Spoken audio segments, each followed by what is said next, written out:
How we doing? How we all doing, guys? How are we all doing? Welcome back to another day. I want to make a little bit of an interesting intro for you guys this time around, where I actually want to kind of teach something, because I feel like it'll help just keep me more accountable when it comes to learning things and keeping up with learning. Because once you get to a certain point, I feel like you can almost start like stepping back a little bit. Like, I've been so focused on content creation recently that I feel like I haven't put as much time towards AI and learning it. So let's get into it. I'm coining it Doobie's AI Lessons. Now, I want to do more of these, but today I'm going to basically be sharing how to make AI sound like you, okay? And this is a really interesting one, because if you can get this right, you are basically portable. You become an .md file, which you can literally send to your team. You could send to, editors. You could send to anyone. You become portable. And I think it's very valuable, whether it comes to, Twitter, whether it comes to news blogs, company announcements. There's so many use cases for this. And, I feel like there hasn't been really a time, because obviously as a content creator, I'm constantly finding new ways to write better scripts, right, with AI. And so I personally haven't found the best solution to create scripts that sound like me yet, until now. Yesterday, I spent half of the day literally just locking in. Hold on one sec. Getting an error on my YouTube. The streams.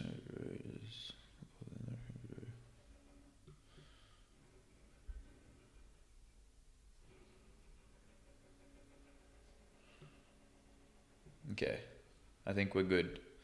Just got a warning pop up on my YouTube saying my bit rate was too low. Let me know in the comments, especially if you kind of have anything like that, like troubles watching the stream. But basically, I literally spent half of yesterday, I'm not even shitting you, like 5 hours tinkering with AI, and I finally got what I wanted.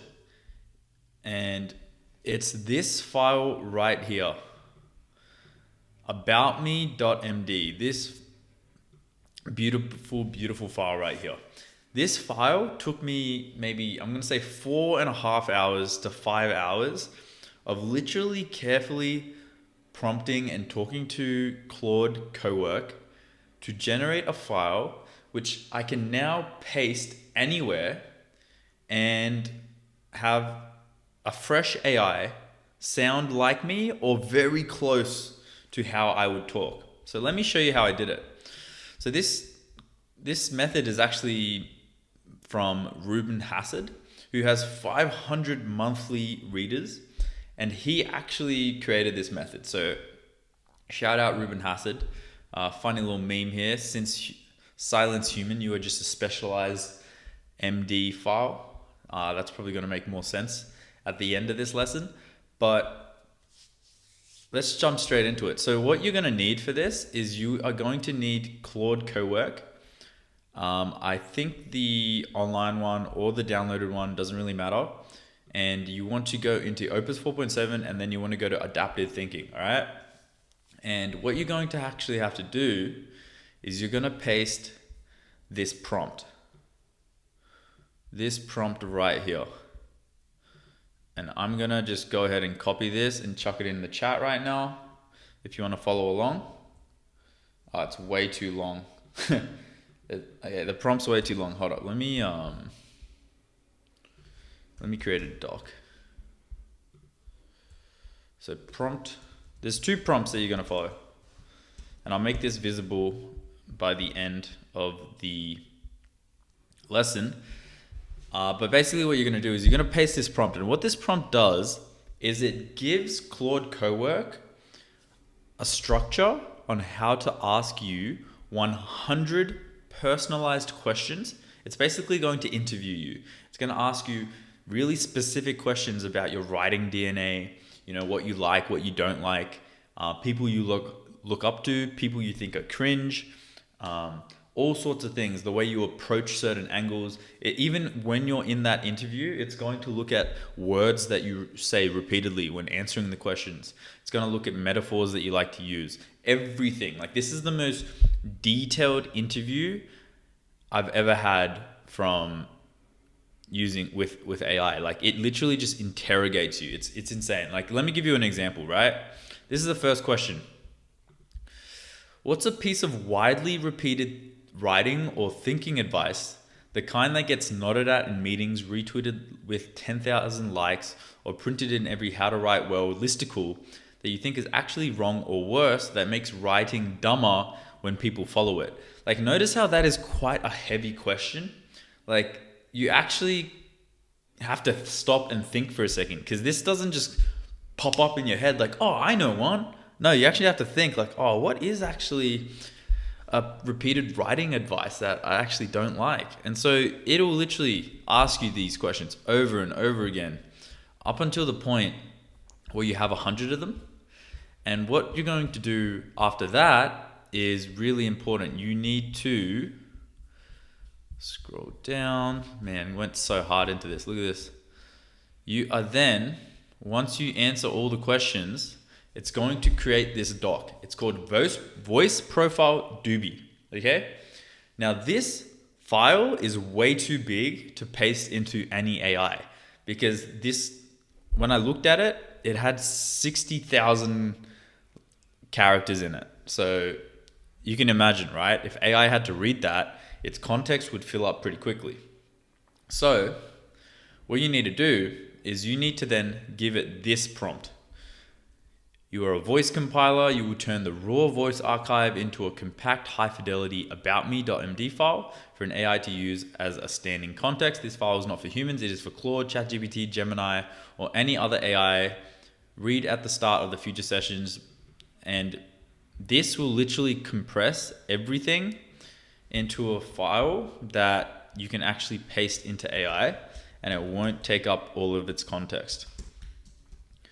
So this is the second prompt, and I want to give you guys an example.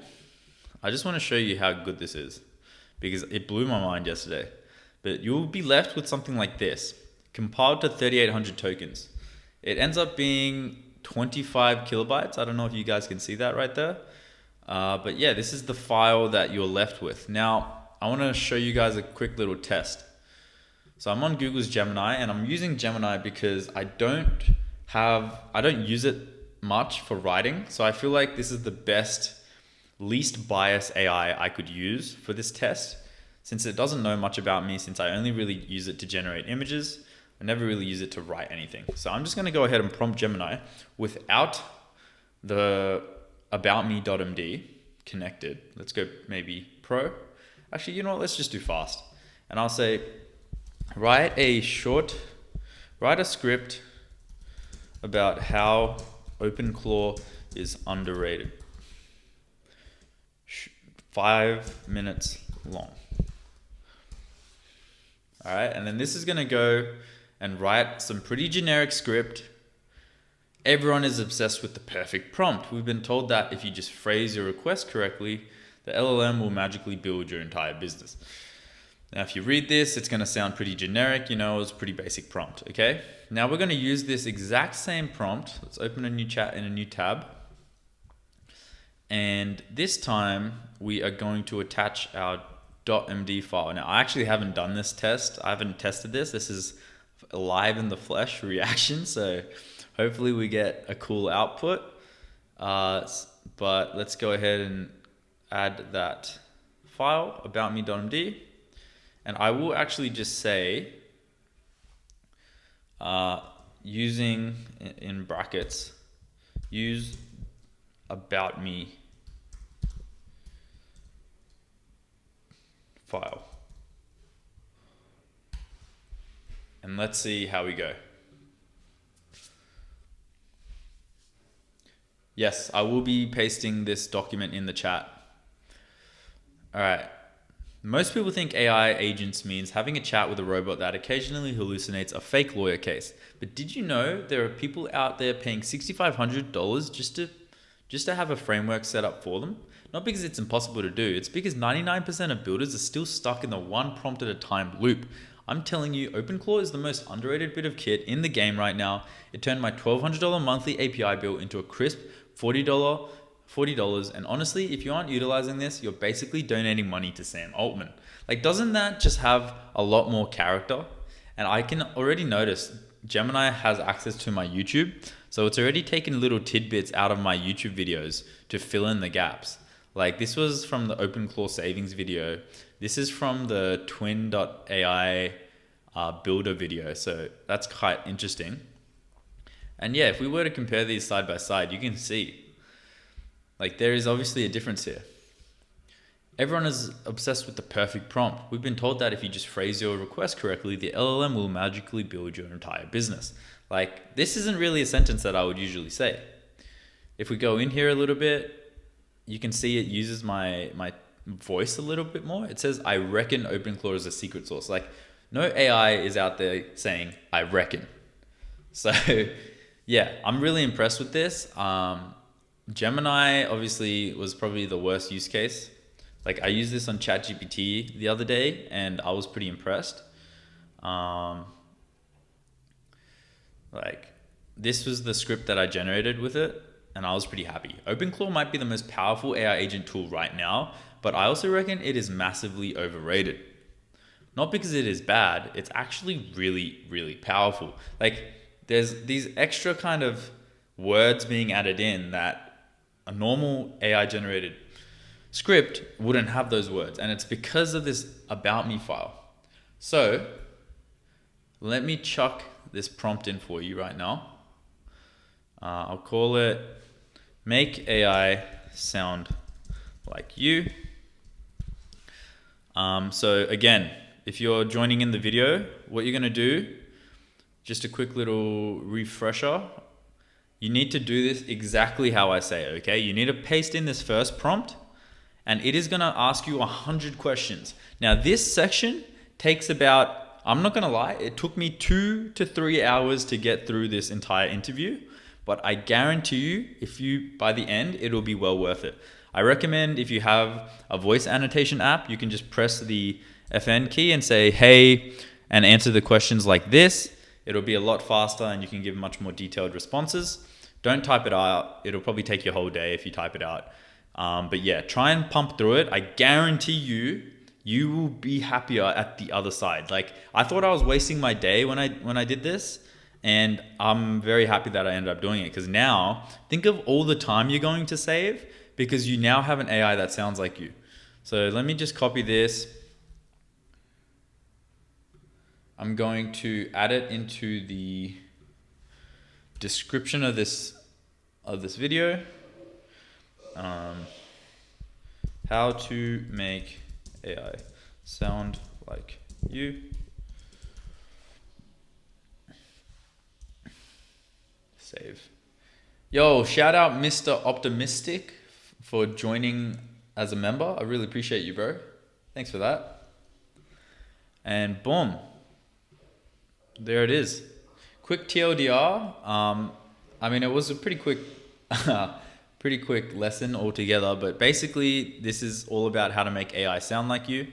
This guy with 500,000 monthly readers, he uses this exact method to get AI to send him his first draft. And what he recommends is you send it this prompt, and this prompt will basically get your AI agent to interview you. Use Claude Cowork, because then it has the ability to write .md files. And what you're going to do is it's literally going to ask you hundreds of questions. Like, look at this, look how long this goes for. Heaps and heaps of questions. And it's also going to call you out on your bullshit, which is really cool. I noticed in the middle here, I said something which actually was different to what I said early on, and it kind of contradicted a previous answer, and it called me out, and it was like, yo, are you a hypocrite? Because you said this and now you're saying this. And I was like, oh, that's interesting. So it's really good at interviewing you and interrogating you to understand what you like and what you don't like. And by the end, you'll literally be able to have this .md file, which you can move to any AI agent, whether it be ChatGPT, Gemini, Claude, and it will sound like you. If you look at how I currently have my scripts being generated, I literally have all these different files here. Claude long form outline, Doobie's tone of voice, how to write scripts, prompt, research, script helper, workflow, all these .md files to help me get like 50% of the way there with my first drafts. Now, however, with just this single .md file, I'm confident that I'll at least get like 80% of the way there with my first drafts. So yeah, hope you guys liked the lesson. That was kind of a little interesting piece of value that I found really helpful for myself, and I kind of wanted to share with you guys. What's chat saying? I haven't even looked. Hello, my friend. I would like your help to set up the one platform that I have both all my AI homies agent, OpenClaw, Claude to help with my business. There's so much stuff there. I don't see much improvement. I mean, it's a work in progress, man. You don't want to chuck everything in there and expect it to work. You want to do one step at a time, right? Like just try and do one thing with AI first, like reading emails. Just try and get that one thing sorted and then move on to the next thing. Because if you just chuck everything in there, I guarantee you everything's going to break and it's going to feel like a huge barrier that you're not going to be able to fix.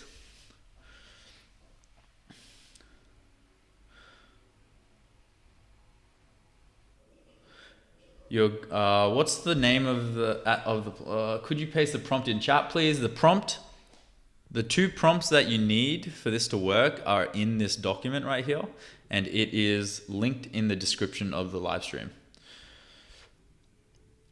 Also, Dino, do you know if you can add skills via Claude iPhone app? That is an interesting question. I have not tried to add skills from the iPhone app yet. I don't even have Claude downloaded on my iPhone, to be fair.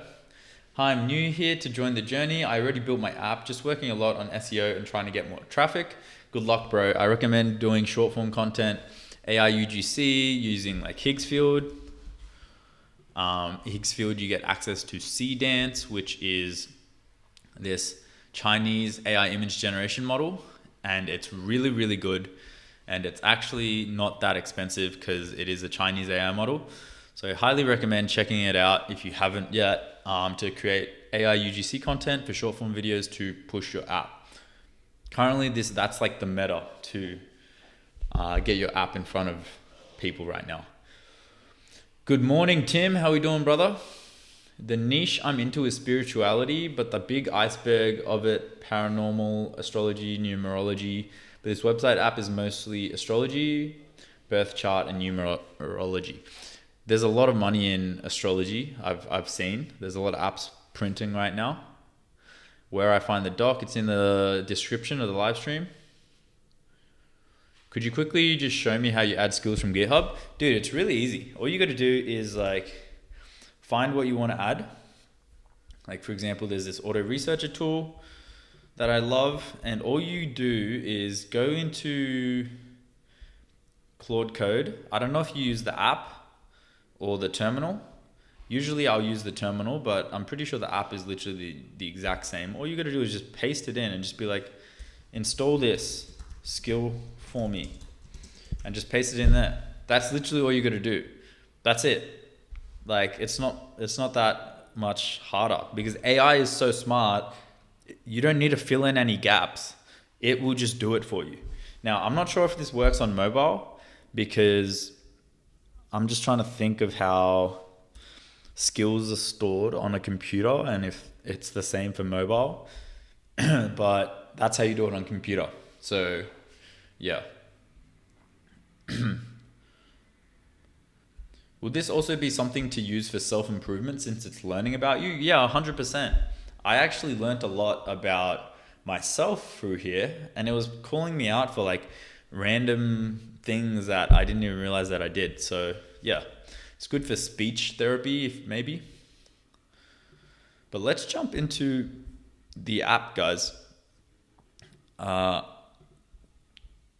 Yeah, so we got Ace here, and where we left off yesterday was How cool is this? Like, you paste in a link and it's able to bring the entire thumbnail and the title. And you can now use this link as context for codecs. Like, how sick is that? So let's actually just go ahead and test this out. Let's test this feature out. I'm gonna connect this link to both Claude and codecs, and let's see if they can debate over my live stream that I did yesterday. So this is a live stream that happened yesterday. For context, can you please look into what app this person is building and his exact stack if he mentions it? And let's see if this actually works, because I haven't tested the transcription. So, you know, if it works, amazing. If it doesn't work, low key to be expected. And you can see they're both synthesizing an answer. I don't see the doc. Maybe try refreshing the stream. Let me check. It's right here. You'll be able to see it right here. So yeah, just first link in the description.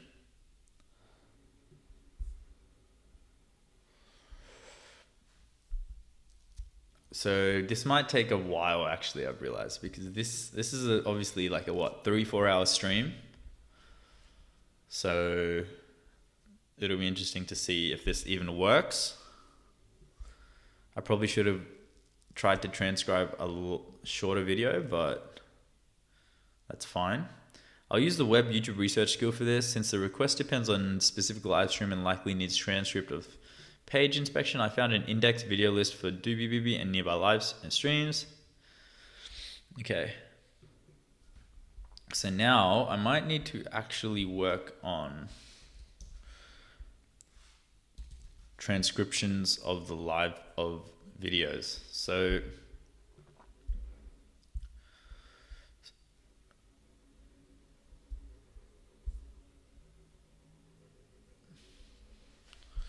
yeah, definitely a few things that we're gonna have to need to fix today.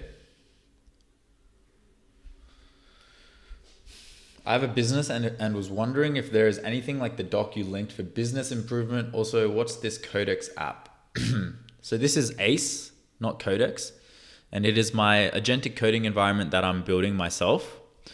And this basically, I'm trying to create an environment where non-technical people are able to come in here and build very complex agentic workflows without really having much knowledge of how the technical side of things.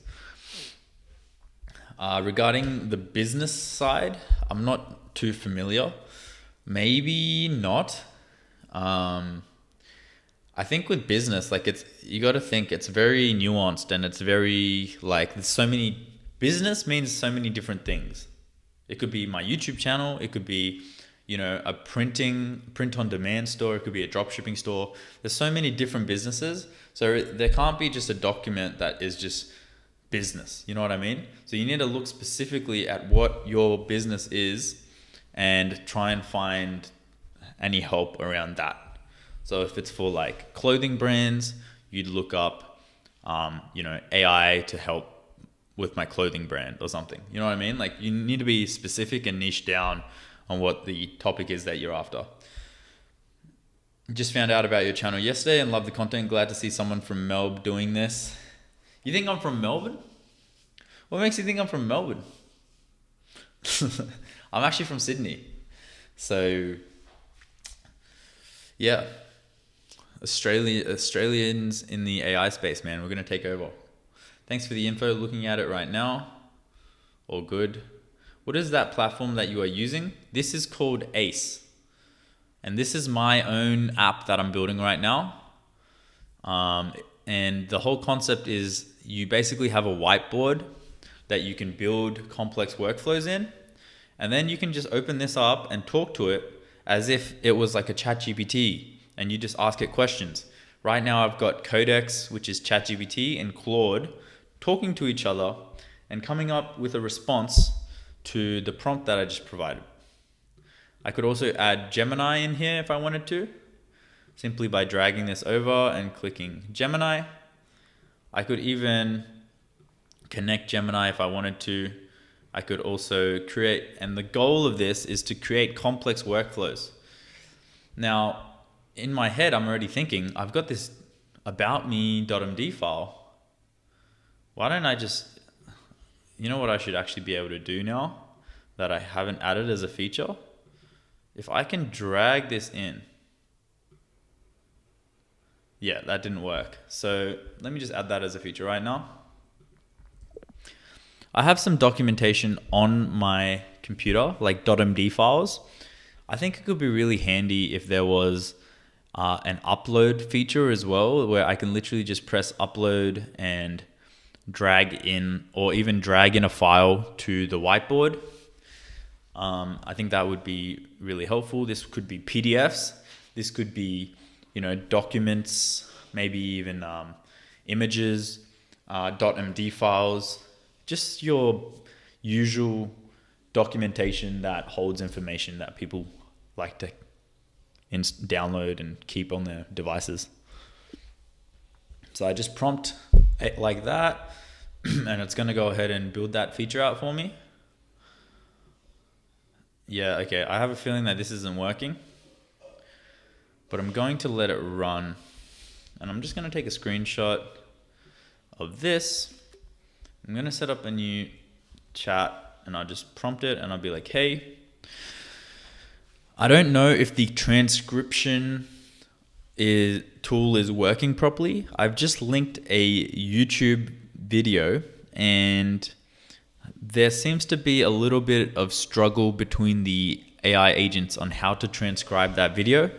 So can we look into what is happening when a video is added through the URL, how that's being transcribed, and if we can bolster it so that the AI agents that are connected to it don't have to do the heavy lifting of transcribing it before answering the prompt.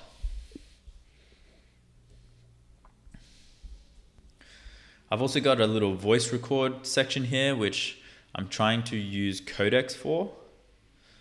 And Codex would literally just, whatever you say, transcribe it. And so you can literally just talk for like 10 minutes straight and get it to do stuff as well.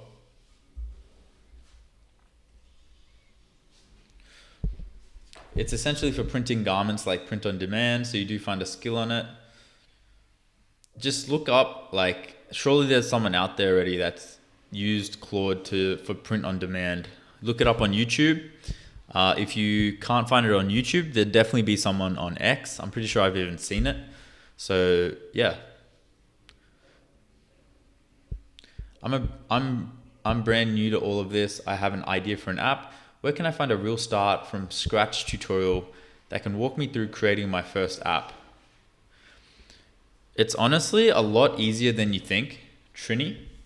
I would even recommend skipping the tutorial and just going straight to downloading Claude, go into this code section and just write out your idea and try and build it. Now, the best way of learning is by just doing it, right? So maybe if your idea is really big, think of like one tiny feature you could implement and just try and describe that feature in like excruciating detail. So Claude knows exactly what you're after, because the whole point of coding with AI is you don't need to be technical. You don't need to know any code. You just need to be really good at explaining your idea. That's all it is. You just need to be very concise, and you need to have the ability of describing what you want in a very clear tone to the point where the AI understands you so well that it doesn't go off and do the wrong thing. That's all it is. You're using natural language, your natural language is English, to write and build apps. You no longer need to know any coding languages. You can just use English. And I would recommend that you would learn more actually building the app first. You can obviously do tutorials. There's heaps of them on YouTube. You can find them. But I haven't watched a single tutorial. And look how far I've gotten. So yeah, goes to show. Might chuck on some music.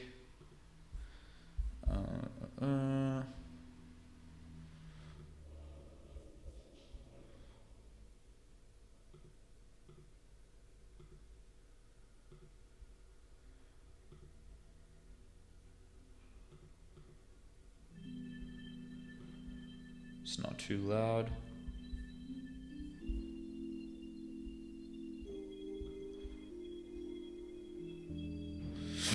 You guys can hear me through the music? Yeah, alright, cool.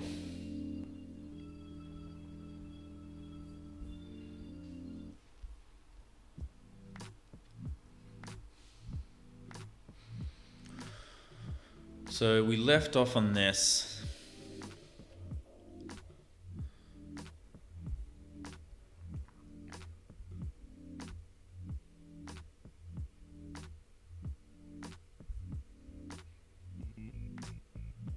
Yep, it failed, just as expected.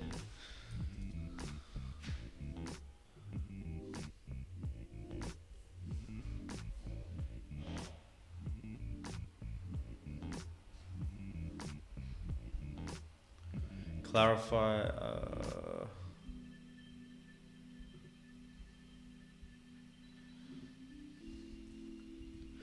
Just got this error, and I think it could have been either it timing out.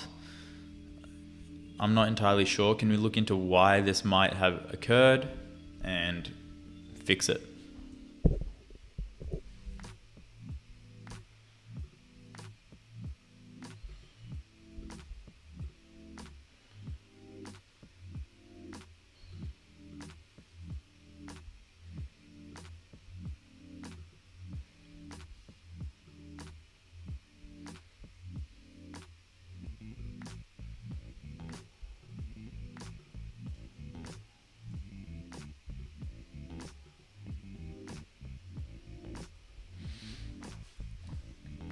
Do you use skills for promoting? Not really. I kind of just use my own channels for promoting. And kind of like how I showed you that voice, how to make AI sound like yourself. That's probably as far as AI helps me. It's to write the copy, it's to write those sorts of things.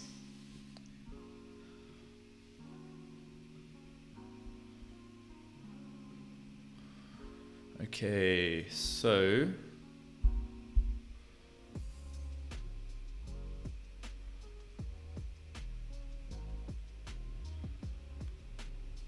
let's just get this reviewed by Opus 4.7. Seems to be hollowed out for me. So this was regarding the transcription, which still seems to be hollowed out for me.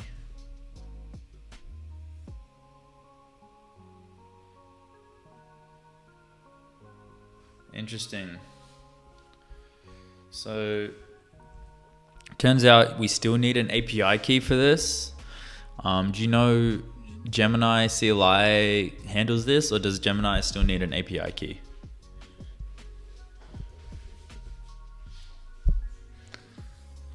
Okay, so Codex can't transcribe voices without having the API. Not at all, I'm new to it. I just like to know if I had used it, but his is much cooler.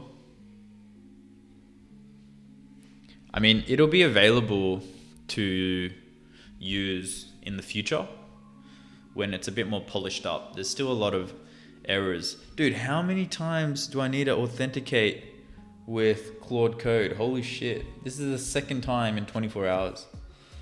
Far out. Let me just do this real quick.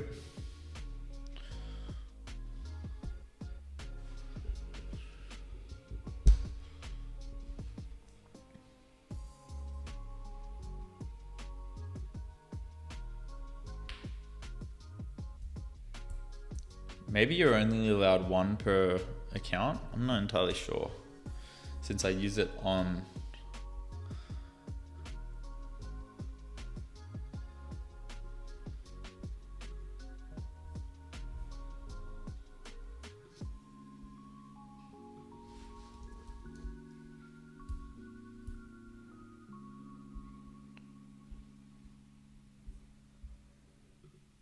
okay, looks like that worked.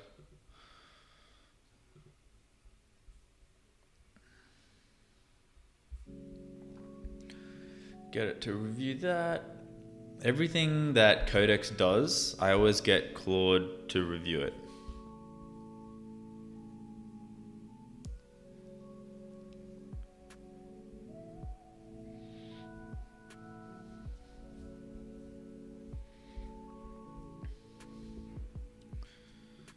Cannot use its voice, but right now Gemini is not signed in, so Duoco cannot use its voice. Alright. So let's try. Have I got Gemini?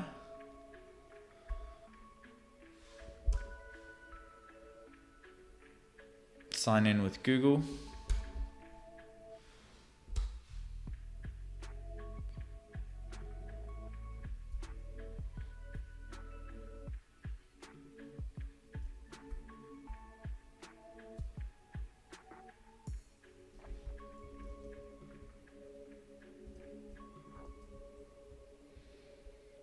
Did that work? Maybe I gotta go settings.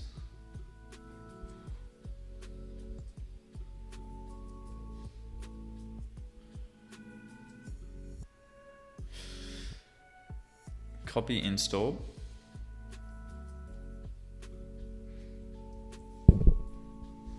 I already installed it.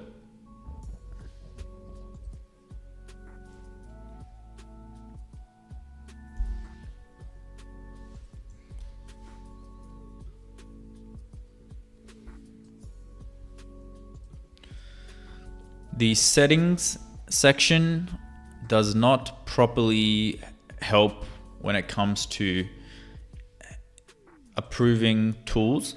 Gemini CLI I have already installed, so it wasn't really working. Now it has randomly switched to all tools live.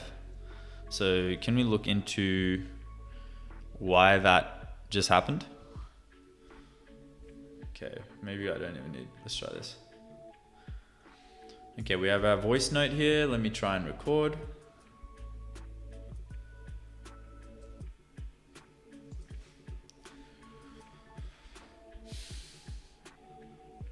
Ready to record, but the record button doesn't work.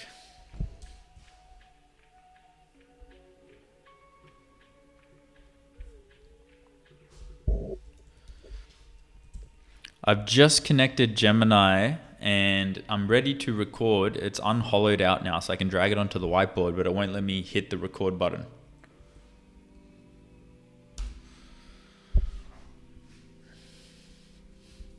GitHub, OpenAI, Whisper, set this up as a microservice somewhere and save Gemini API calls. Can't send link. Actually sent link in Discord Doobie. OpenAI's transcription model run locally without need for gem transcription. Works quite well. I'm just a bit concerned about over bloating the app. So I was like, if the user has to connect their AI model, couldn't we just use their AI model to... Oh, cool. Is this open source?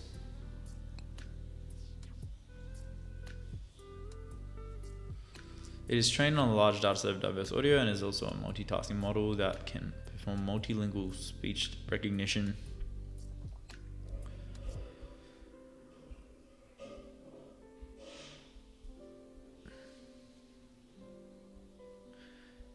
Oh, okay. Okay, this is cool. So which one?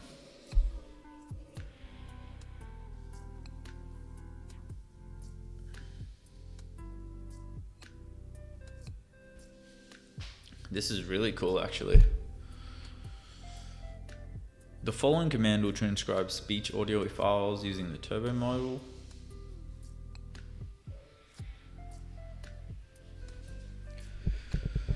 Have you used this before, Tim? Is this what you used for teleprompter?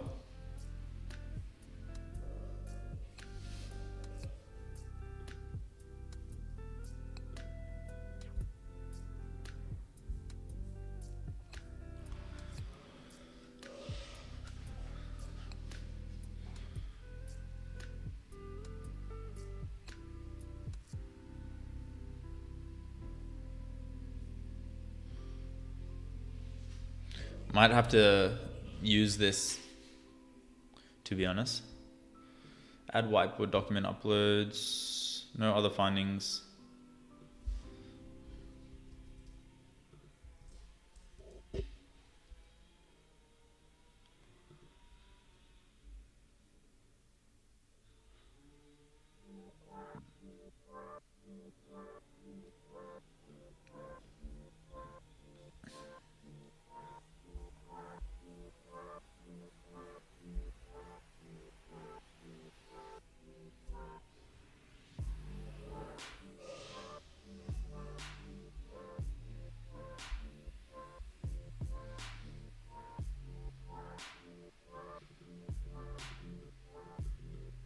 And stores formatted transcript in the ACE document body. Nice. Okay.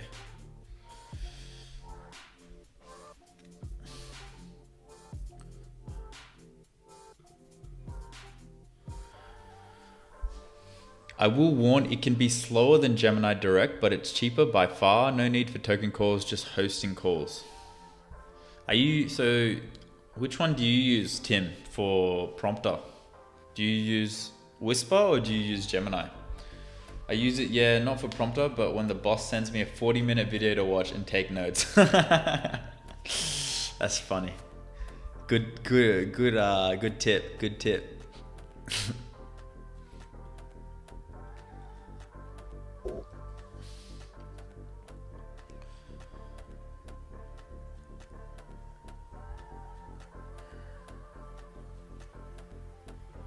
Should probably be a review, actually.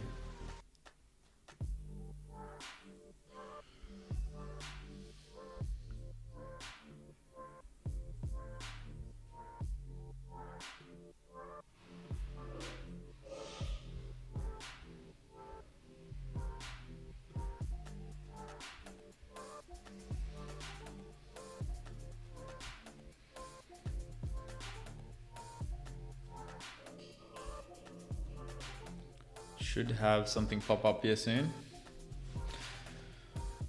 Prompter is iOS native, so it uses iOS's own transcriptor. I built my own engine, but uses Apple's built-in speech recognition, so again, 0 calls. Oh, maybe we can do that. Because this is a macOS app to start.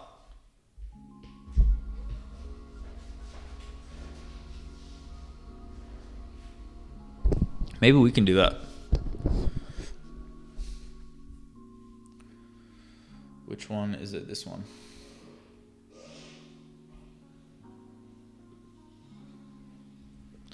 Since it is a Mac OS app, are we able to use Mac's voice annotation tool that is already built in to transcribe the voice recording for the AI agents?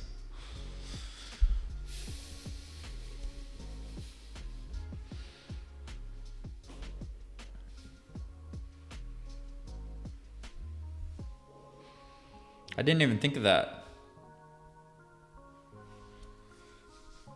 Ooh, worth a shot. I haven't thought of that for transcribe, only live speech recognition. Give it a go. I'm curious.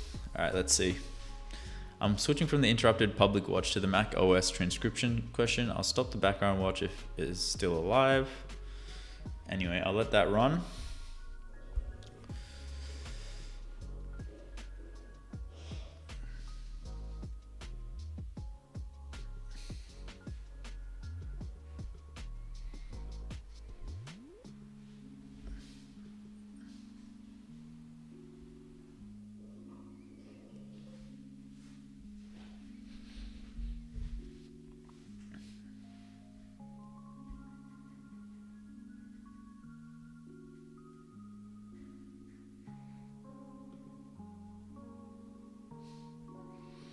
So there's a terminal here, I've realized. So if I said Claude, when I type something in the terminal, nothing shows up.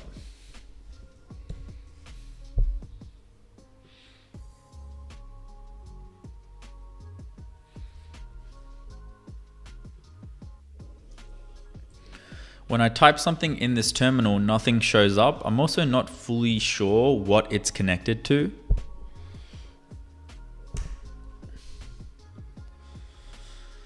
Okay, good idea. Add Apple as a local transcription provider for the Mac app. Provider order, I'd use Apple local first when available, then Gemini, then OpenAI. Yes, but not by directly driving the built-in. The product grade path is Apple's native speech framework. It can transcribe live or pre-recorded audio, supports the same general speech recognition stack, and can run on device when the local. Have a voice annotation work without extra AI tools on macOS, but we should implement it as a native Apple speech provider, not by controlling the existing voice memos dictation UI.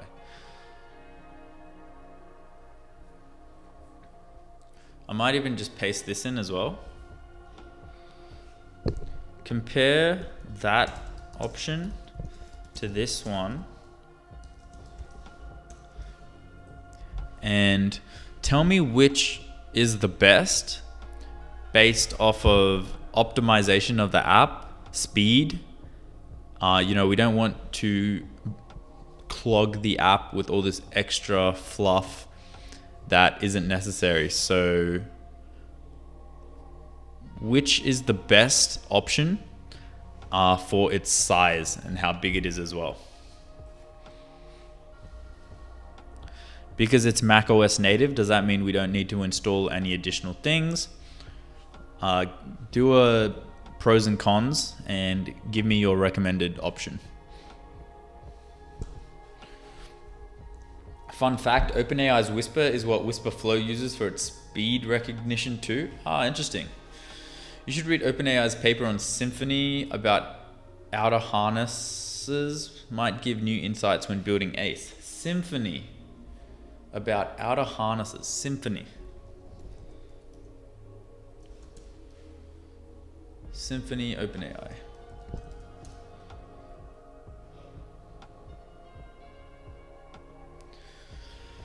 Interesting. An open source spec for codex orchestration. Symphony.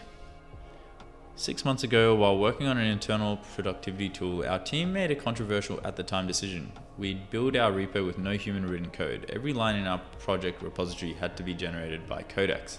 To make that work, we redesigned our engineering workflow from the ground up. We built an agent-friendly repository, invested heavily in automated tests and guardrails, and trusted, this is going to be a good read. Maybe instead of music, let's actually have this in the background. Let's listen to this. An open source spec for codex orchestration, Symphony. Can you guys hear that? 6 months ago, while working on an internal productivity tool, our team made a controversial, at the time, decision. We'd build our repo with no human written code. An open source spec for codex orchestration. Is that too Symphony, loud? By Alex Let me know. Kopierski, Victor Zhu, and Zach Brock. I'll put it down a bit. While working on an internal productivity tool, our team made a controversial, at the time, decision. We'd build our repo with no human written code. Every line in our project repository had to be generated by Codex. To make that work, we redesigned our engineering workflow from the ground up.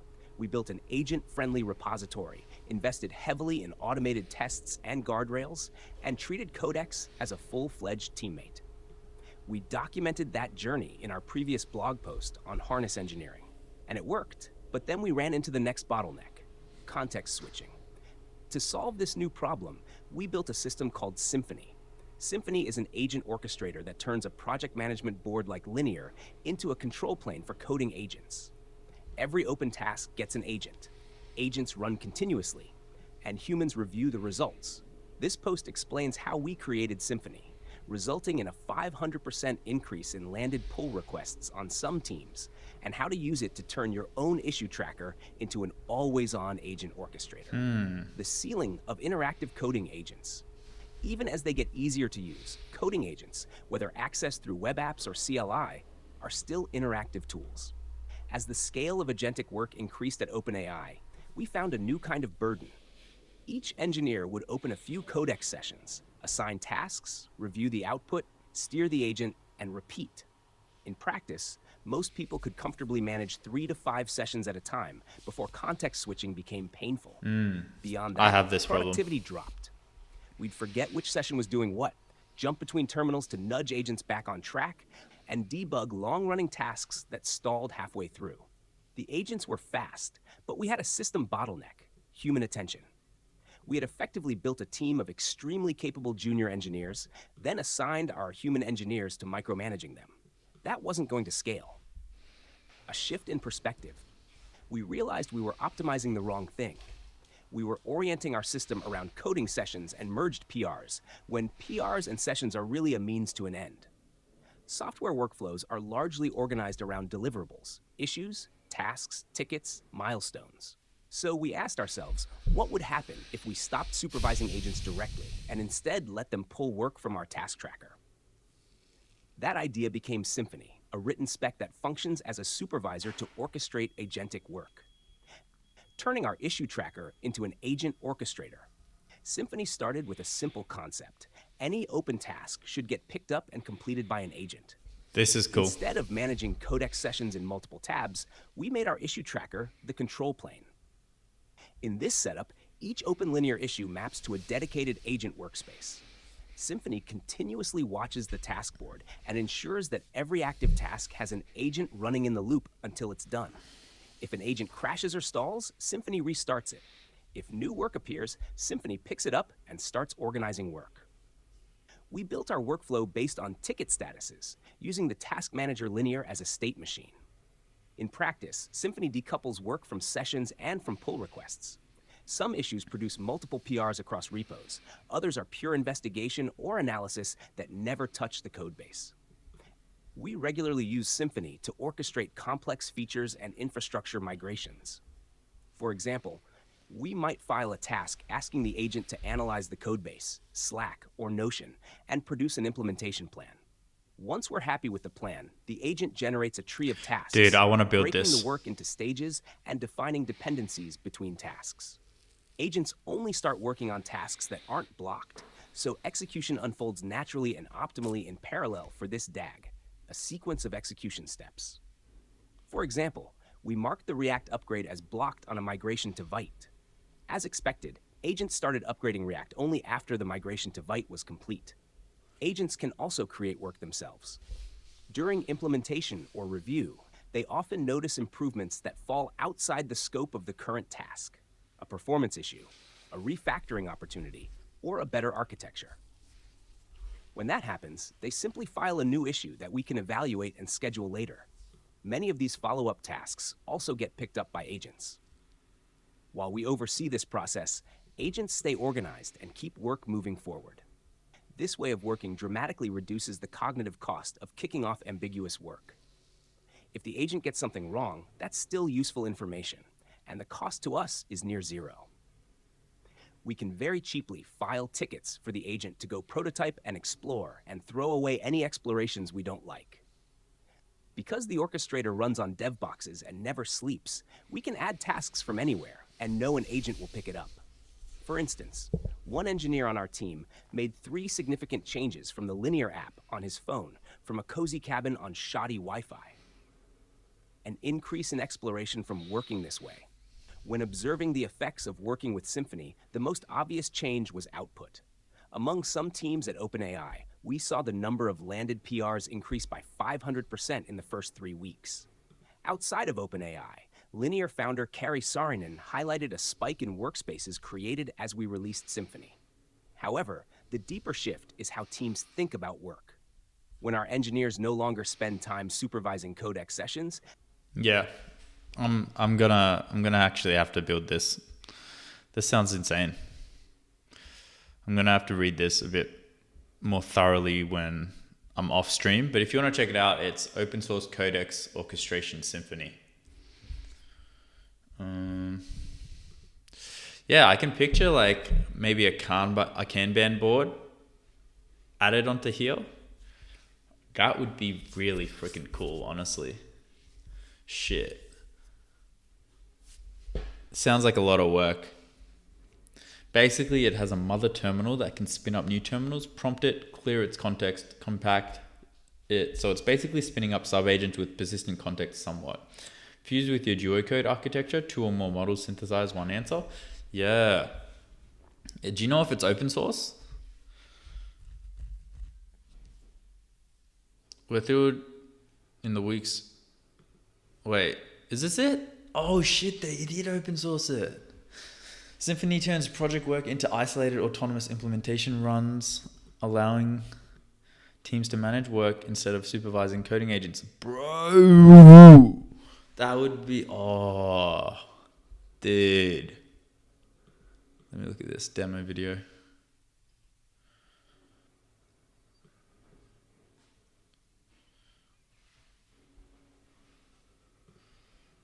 Let's look at this demo.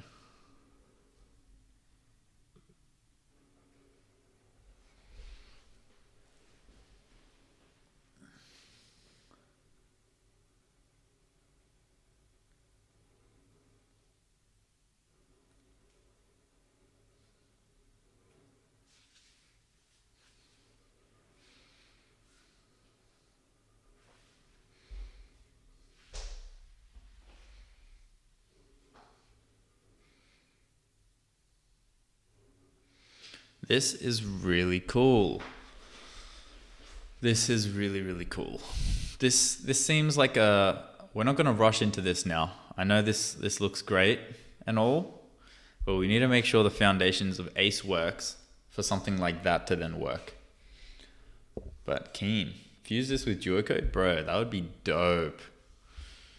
All right, there's an update. Let me just go ahead, chuck music back on.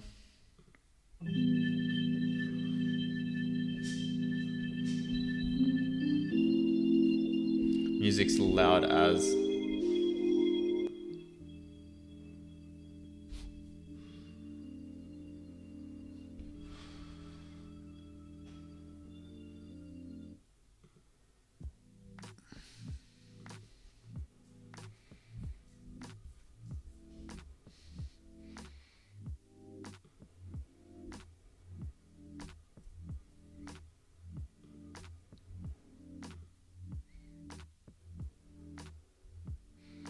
Recommend use Apple native transcription first, then yes for app speed and app size.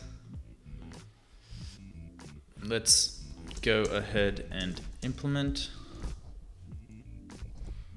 Also clean up any prev code since we've changed direction.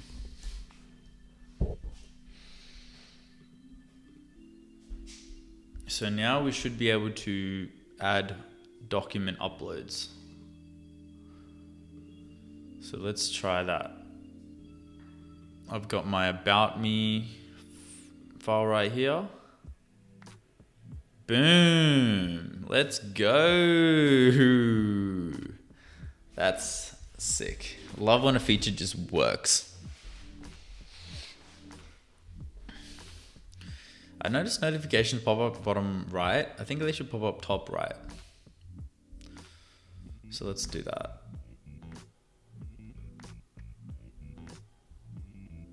Silly Led, how we doing, bro?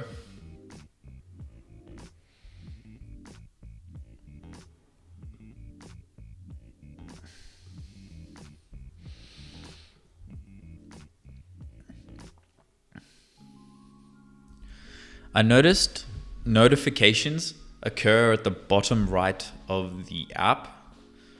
There's a lot already happening at the bottom right. So can we make it happen at the top right of the app? Notifications pop up.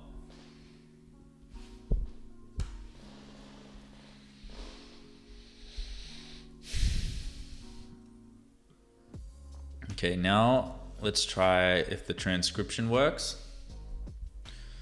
So let's just go ahead and share a random YouTube video.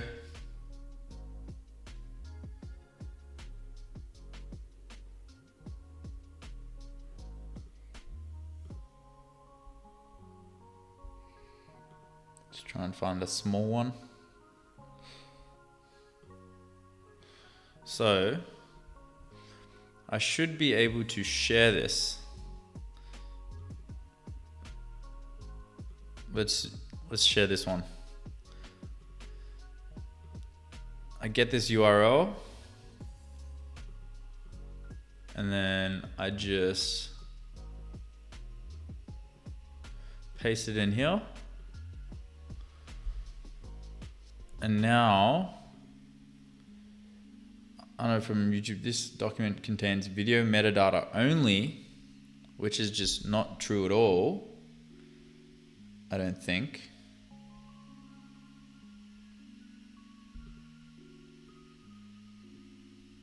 Let me just double check that.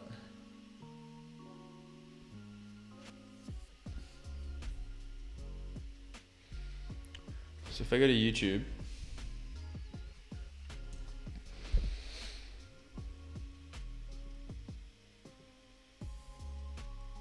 and I go on that video, there should be transcriptions available.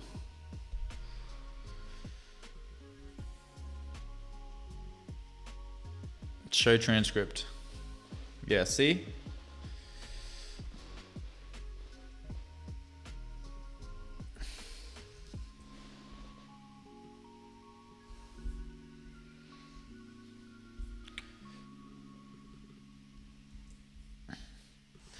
Just uploaded a YouTube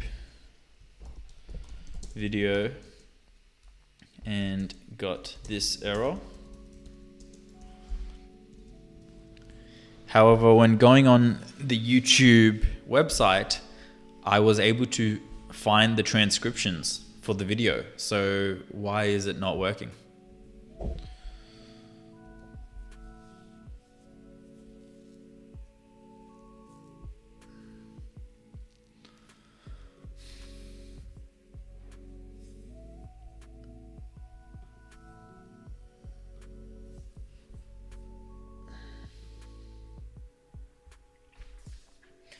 I think I might get a MacBook Air for my birthday. Yo, do it, bro. Do it. You ain't gonna look back. I love Macs, man. Alright, so it got the video, but I don't think it got the transcript. Let me try this. And let me go custom and I'll say, write. You are a professional script writer.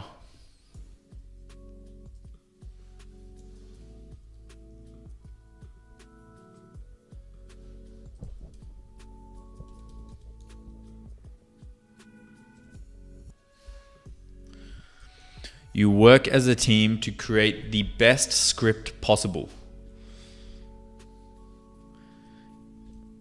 Using the about me.md file to understand my tone of voice for certain topics that are presented.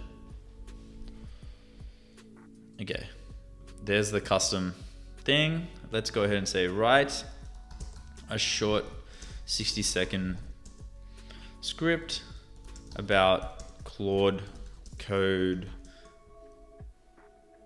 top features. Let's see if this works.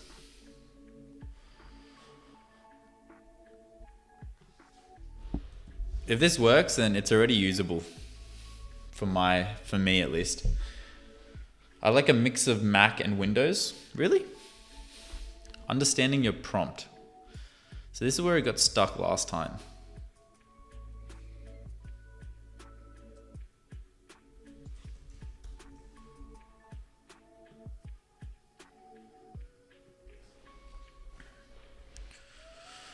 Oh, looks like it's working. Now I'm going to instantly know if they've used the .md file or not based off of its output. So this will let me know if I need to make any changes there or not.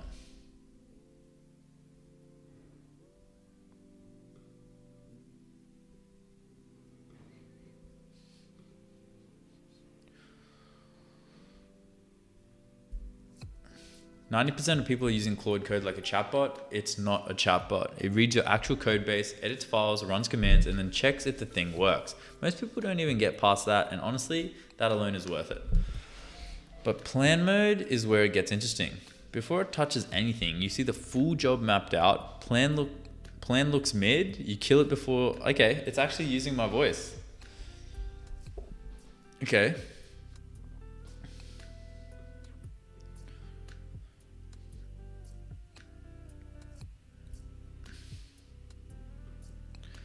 I mean, it worked. So now it would be interesting if I could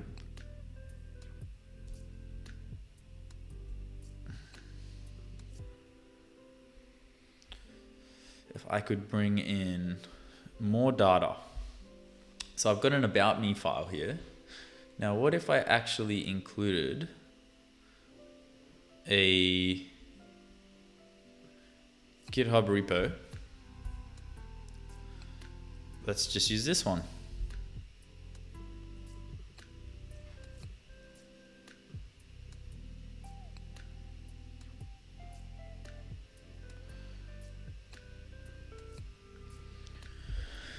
Create a 60-second script about the attached GitHub repo.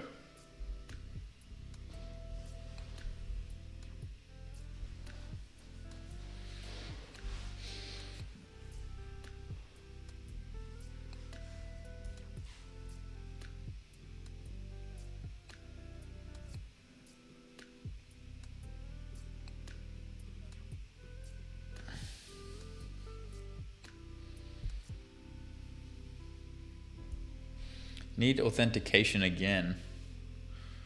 All right.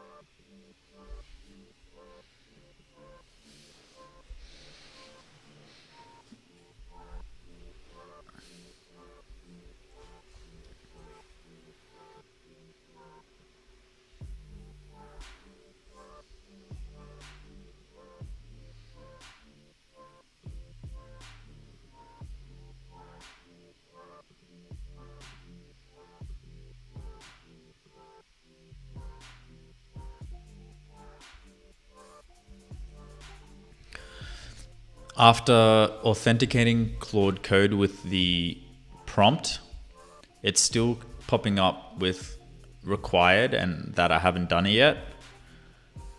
I feel like our authentication method might be wrong or outdated. I noticed conductor, when I needed to authenticate Claude, actually let me click a button, which then brought me to a Claude terminal that was already set up and authenticated and in the middle of authenticating.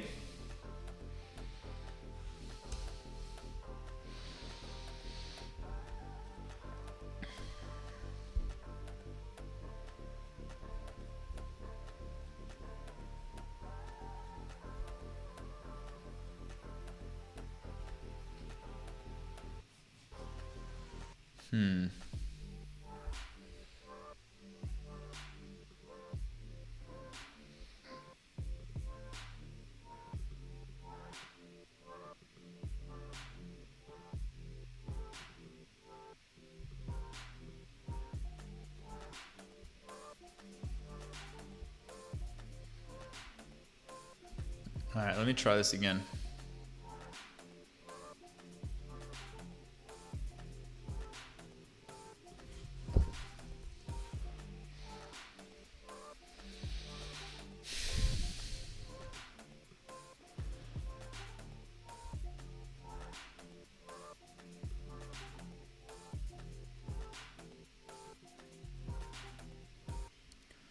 $98,900 people started this GitHub repo. Most of them still describe it as, oh yeah, it's speech to text. No. Whisper has trained on 680,000 hours of real internet audio. Accents, background noises, different languages.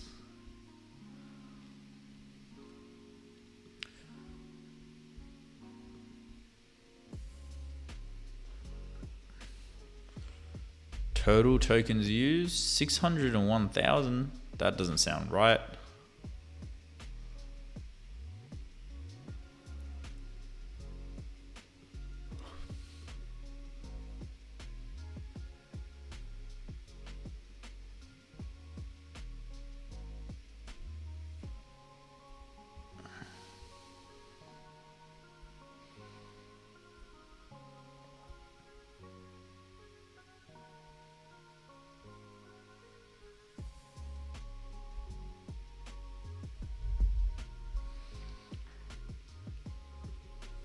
Okay, let me copy this.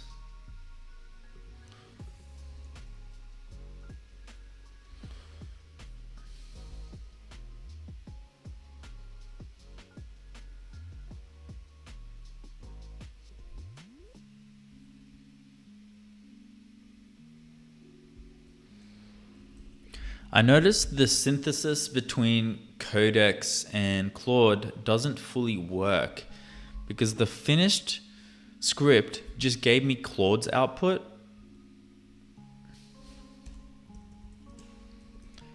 Codex's output was completely different to Claude's. And then it just provided Claude's output. It didn't look like Codex had a chance to review it. And I'm curious if the max iterations even is working.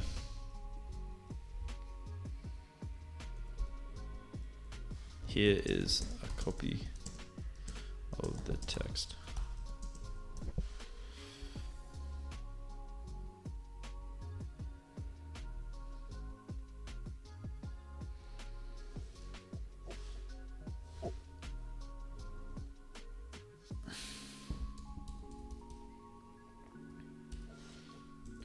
It feels as if Claude's input just overrides Codex's. So how can we fix this so they actually synthesize and talk to one another? It should feel like it goes from one person to the next, and then back to the first person, and then back to the next, and they're building off each other, not just overriding.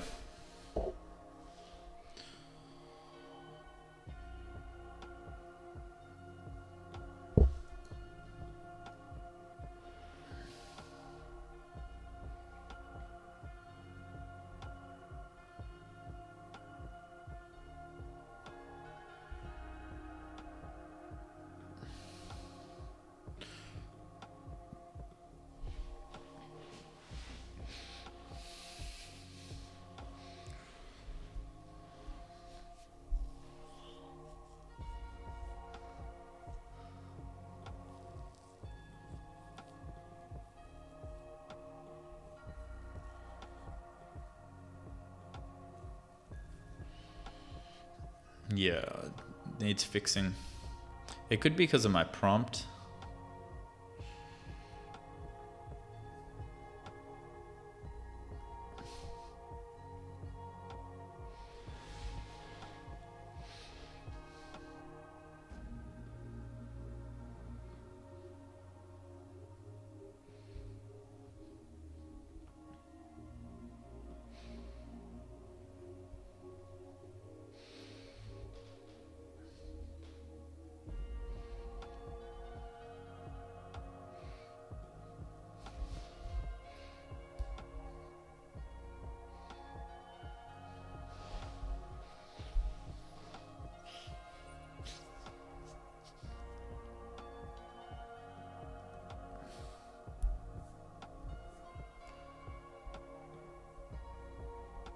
This has been going on for ages, 16 minutes now. Fix Claude Auth health. Runtime. Found it Claude is authenticated on this machine. The app was showing required because dualcode's health check inherited a deleted server working directory. Alright, let me get the review on this one.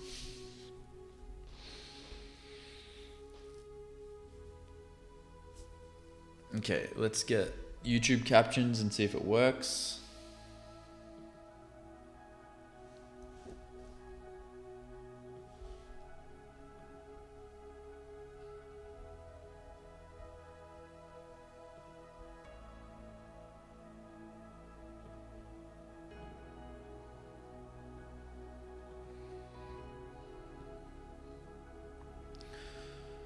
just get this video.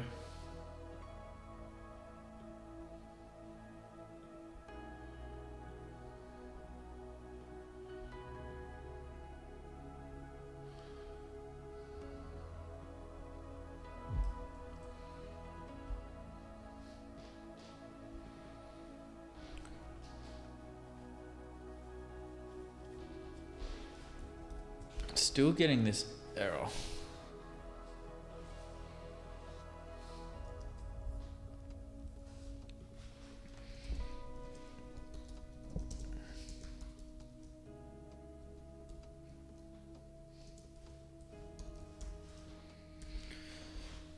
I might need to look into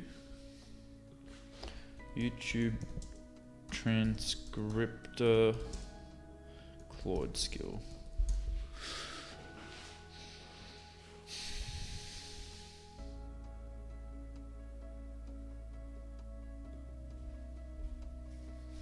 Built a small Claude code skill called Video Lens, and it fetches the YouTube transcript and asks Claude to summarize it, writes a structured HTML report, and opens it in your browser.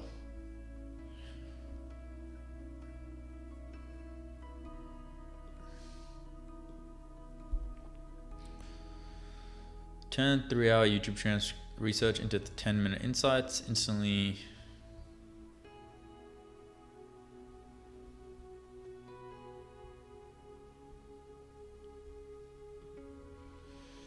There should be one I remember seeing.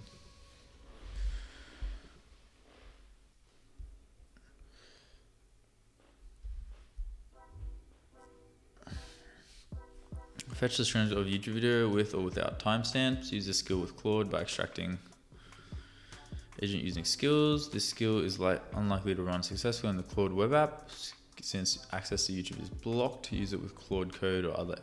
Get the transcript.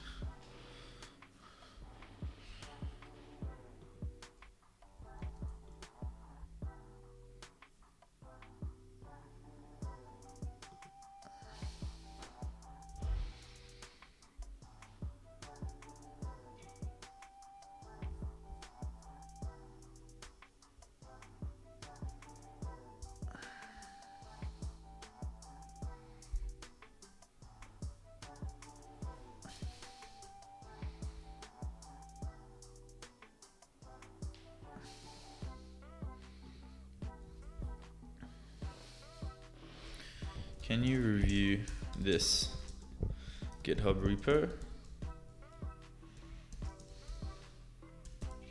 and see if you can understand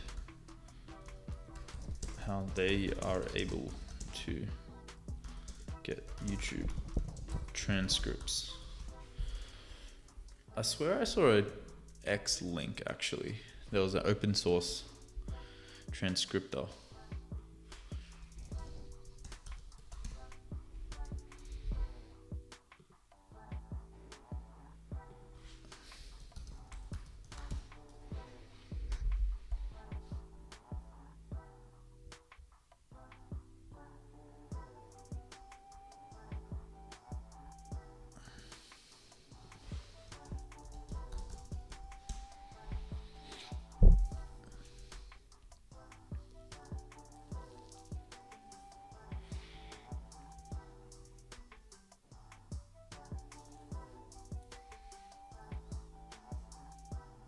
This is cool.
Let's see if this works.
Okay, hopefully that fixes the synthesis.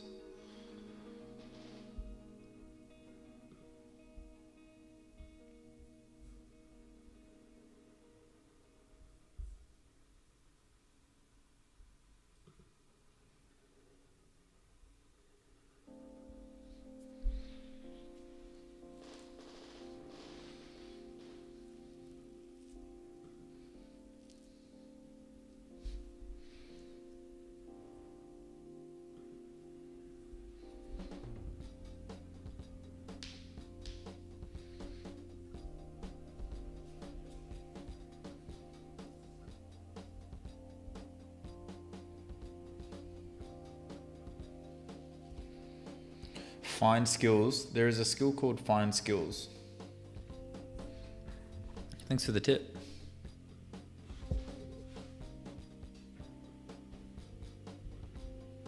Let me try it.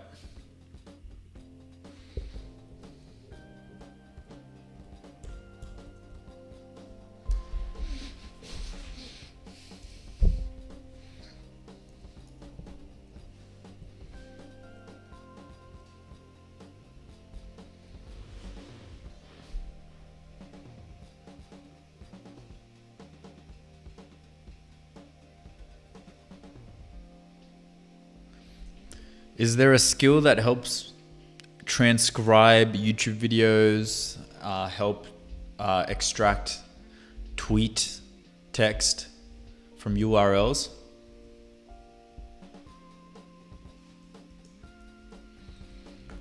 Ideally, a skill that is more generalized across, different websites. No matter the URL, it's able to extract the data. But if it is more specific to YouTube, then that's fine too.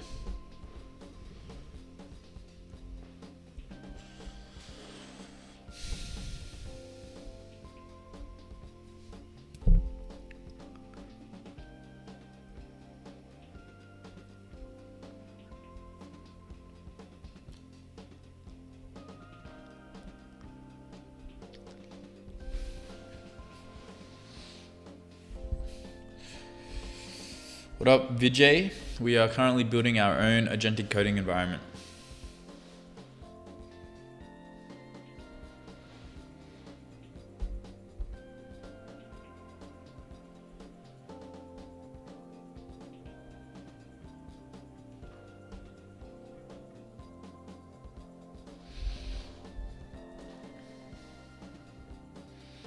Legend. Yo, thanks for the tip, Offside.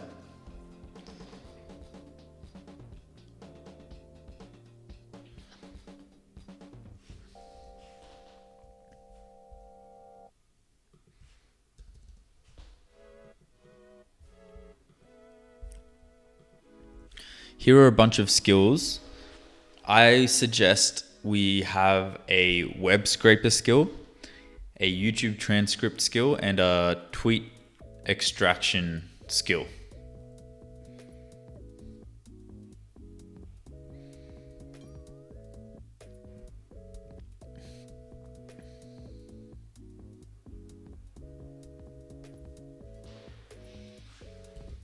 that's focused on a single tweet. These three should cover all or most URL.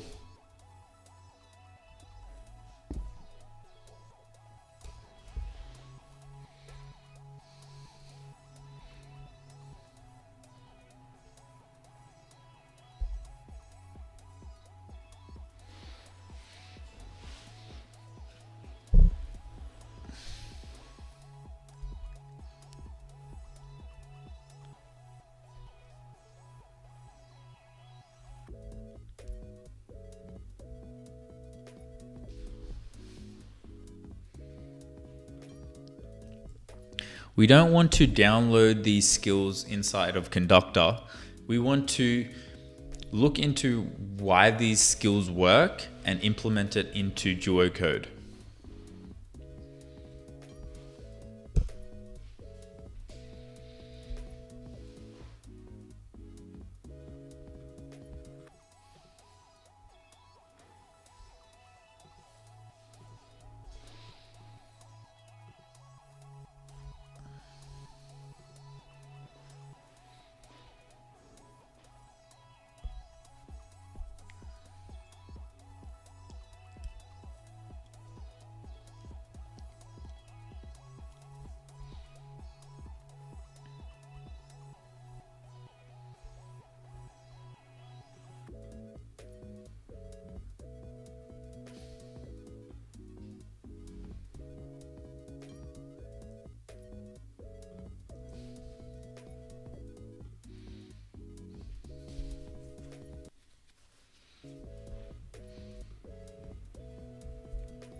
So we can try this again now, once this update is ready.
get a little review going on.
So let's say this tool is used to write code.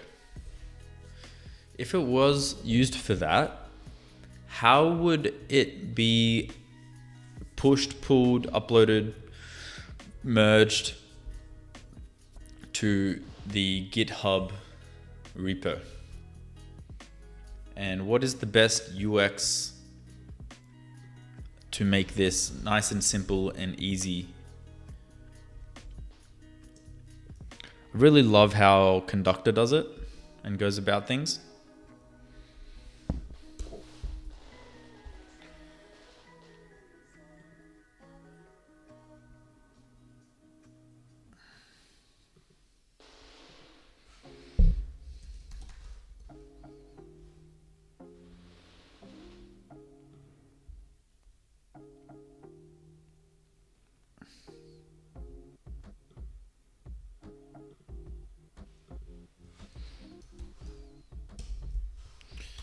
Terminal not fully working still.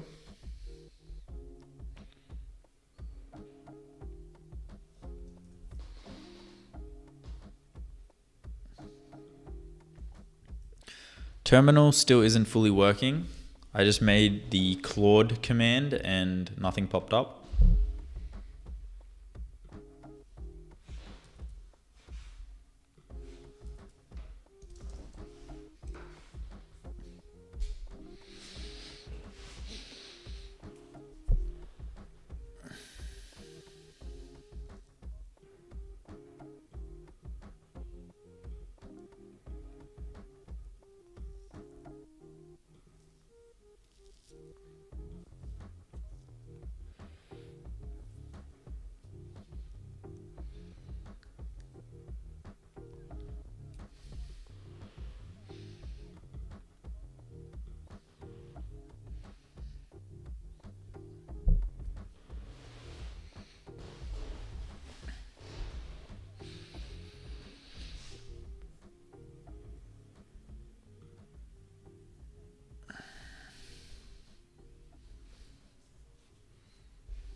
I think it would be cool if we could actually simplify the way that it says like push, pull, merge, because I want this tool to be for non-technical people.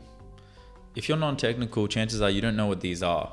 So if we could actually rename them to words that non-technical people would understand, like save, and just renaming them to actually describe what it is that is happening. Would merge could be like update or confirm, update. Look into the best way of translating these GitHub terminologies for non-technical people. And then in the smaller writing in the button, it says what it actually is. But in bigger writing, it says the non-technical word.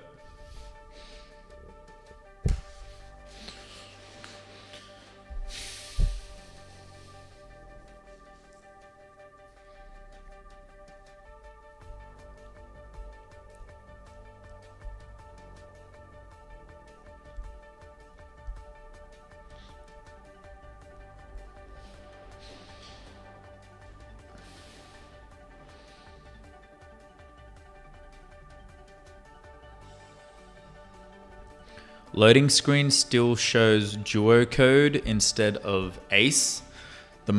At the very start, when you open the app for the first time, there's a small loading screen for like 2 seconds.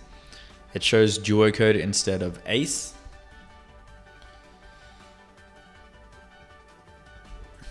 Duo code was the name of the app when we first built it, but now it is called ACE.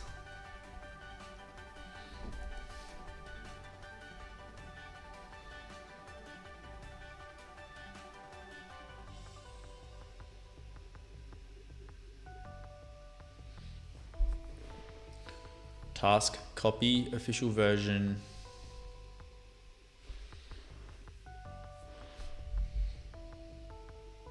Official version. Save work. Upload to GitHub.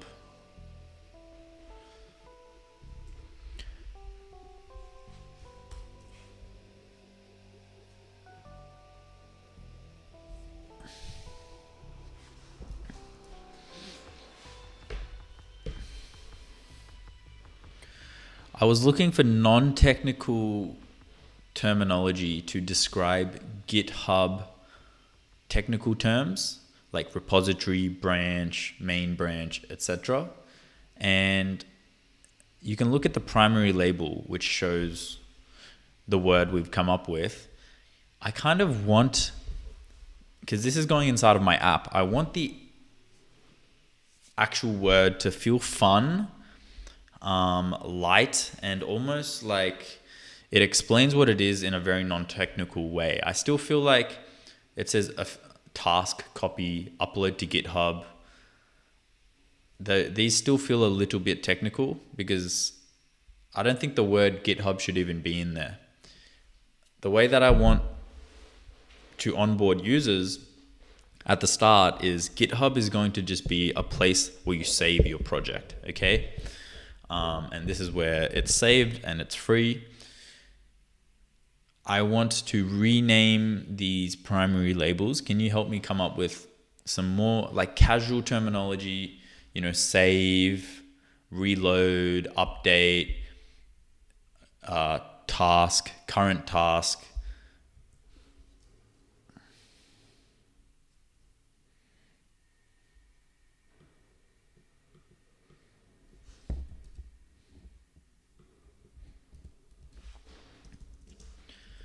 Give me 3 alternatives. One set, which is super fun and whimsical and bubbly and lighthearted and modern. A second, which is very casual and non-technical and very simple for anyone to understand who has never coded before. And a third one, which I'll let you come up with yourself.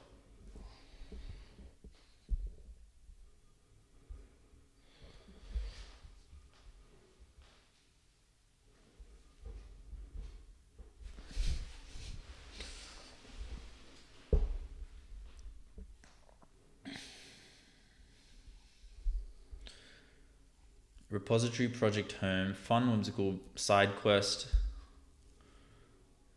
Side quest is kind of funny. The real one, save sparkle, send it up, catch up, freshen this up, ask for a look, robot check, make it official, pick a path, pocket changes.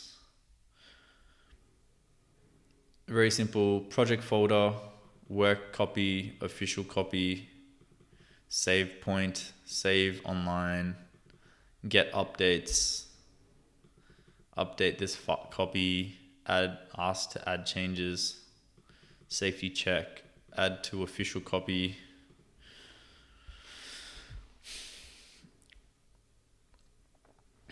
Project space, draft version, live version, checkpoint, backup, refresh, bring up to date, submit update, pre-flight check, publish update, fix overlap, park changes, cloud backup. Okay, this one's not bad.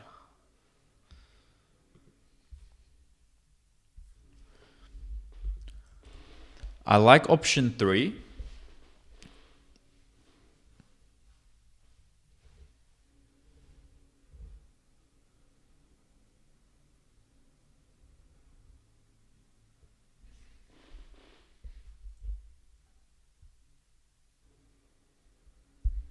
Yeah, I think option 3 it is. Use this.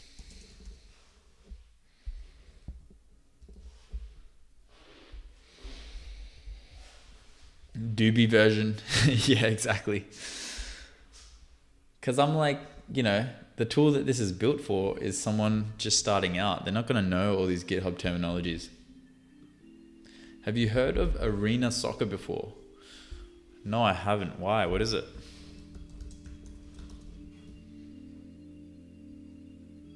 Major Arena Soccer League.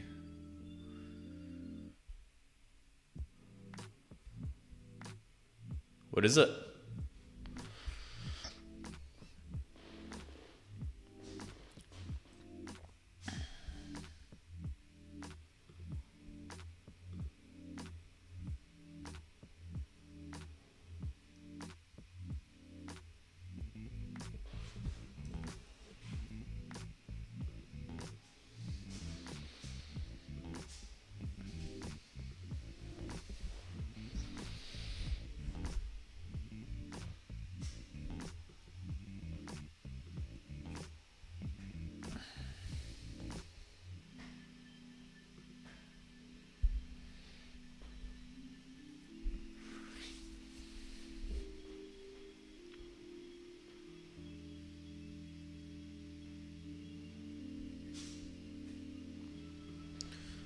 I want to see if this works.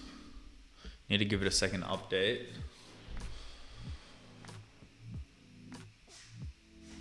The Mac OS voice annotation.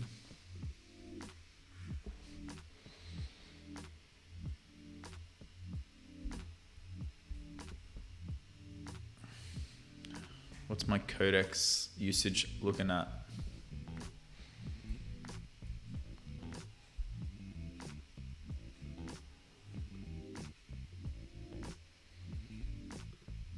%, for the week. What's Claude looking like?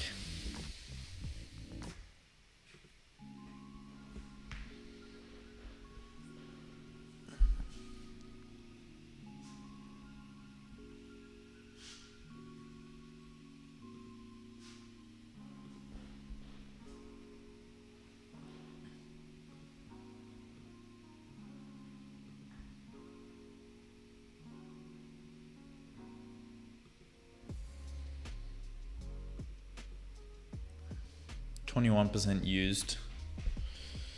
In this current session is crazy. All I've gotten it to do is just review code.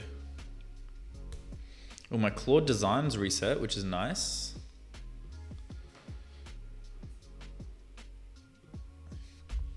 Let's Go to Claude Design. Actually, maybe I'll save that for tomorrow. Adding that new feature, the synthesis one.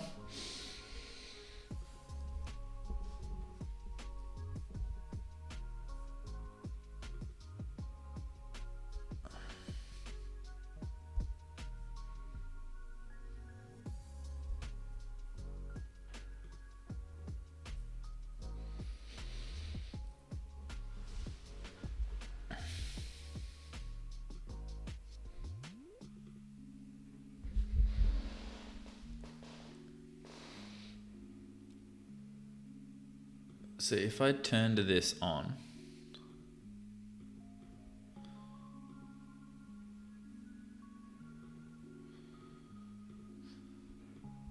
and then I got another agent in here.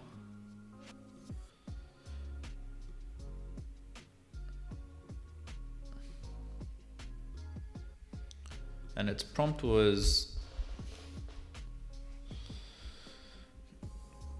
extend this into a longer script of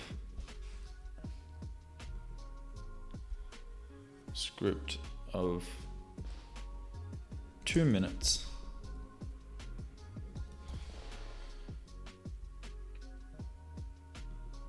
And then I gave this an output.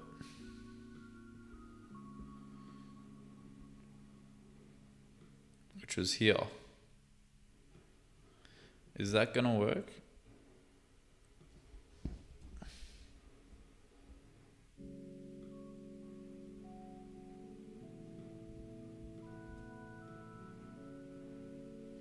Oh nice, it got seen as handoff.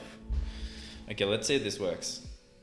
A script is gonna come in here at 60 seconds, which will then come out here at 2 minutes. Write a 60-second script about Stoic philosophy. Okay, there's an issue here.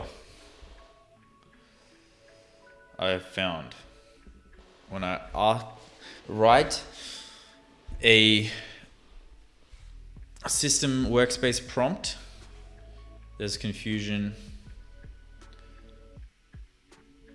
and it goes to both. So let me try and fix this. When I turned priority on for the agents, I set Codex to highest priority, Claude to second highest priority, and then Gemini to third highest priority. And I've connected Gemini to the output block for Codex and Claude, and it is set to handoff. Now, when I added a workspace prompt, it looks like it's gone ahead and been sent to both AI agents, as now even Gemini's output prompt is being generated, which shouldn't be the case because Gemini needs to wait for the first prioritized output prompt to be generated before its output prompt is generated. Does that make sense? Right now, both are being generated at the same time, and I can't tell if what I've made is working or not because both have activated when I sent that workspace prompt, when only the highest priority agent should have been activated.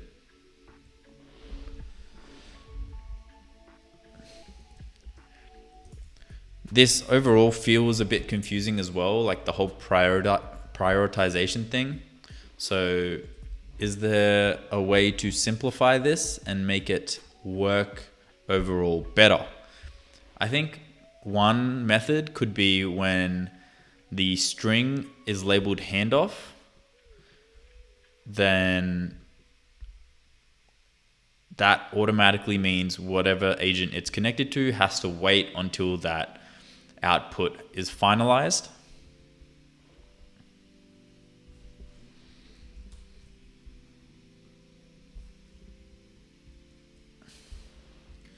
All right, let's see if that makes sense. Let me just see if this works first.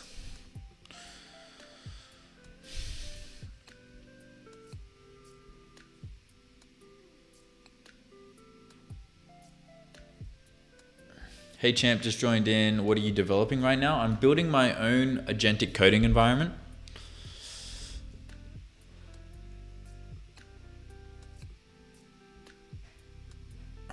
Okay, so it looks like we got an output here, but there's no output for Gemini.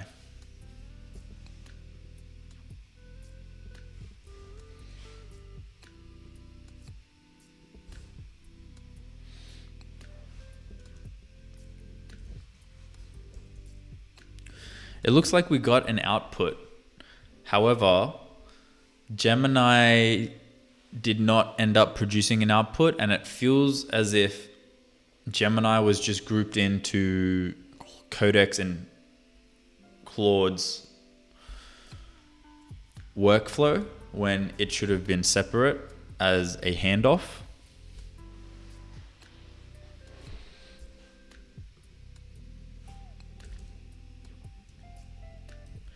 Let's do a deep dive and properly plan out how we should handle these workflows and how we should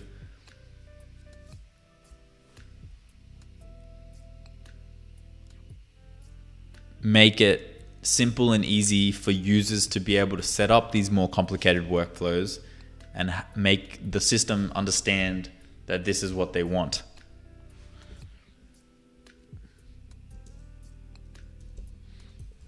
Some challenges worth considering. There are 2 output blocks. However, the workspace prompt, when expanded into a chat interface, only shows 1 output. So which output gets prioritized?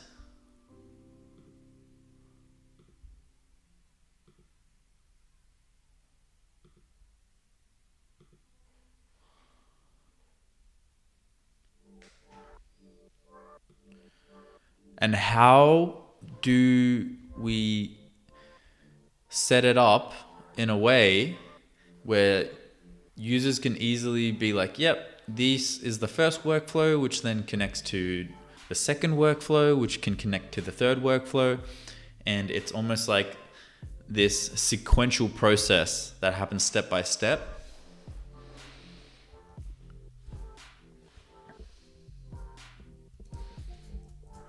I think users could potentially pick which output block they want to be shown in the workspace prompt, maybe through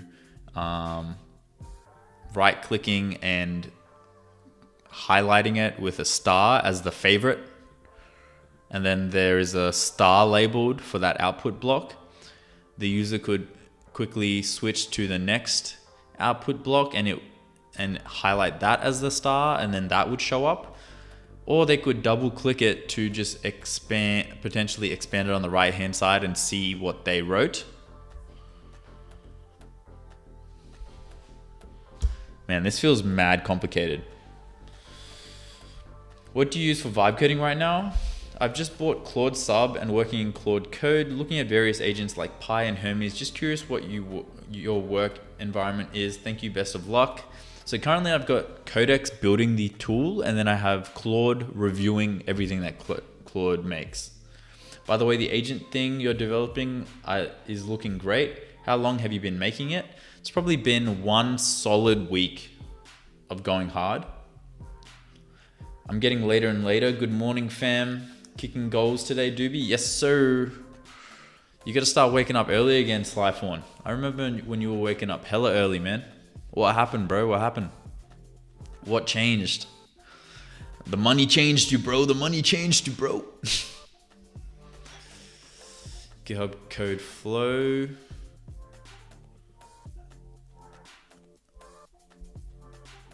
Let me review.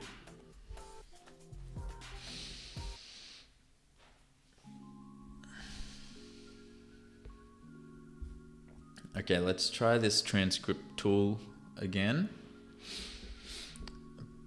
It's supposed to be working now.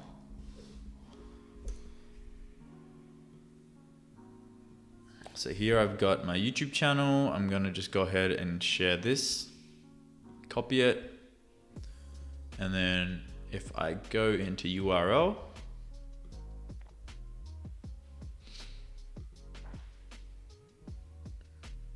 right here, paste it in, and then we have the video pop up. If I double click, the transcript is still unavailable.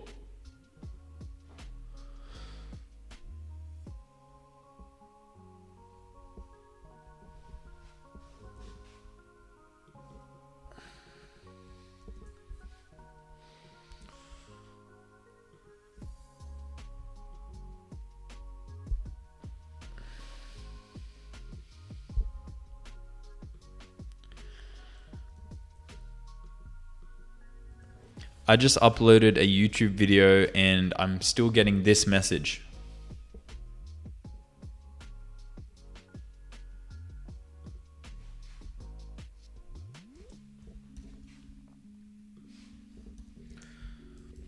Look into what might be happening and why it's not working.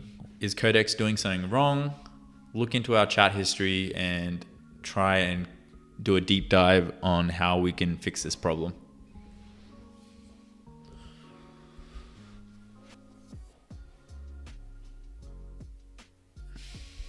Vantix, how we doing, bro?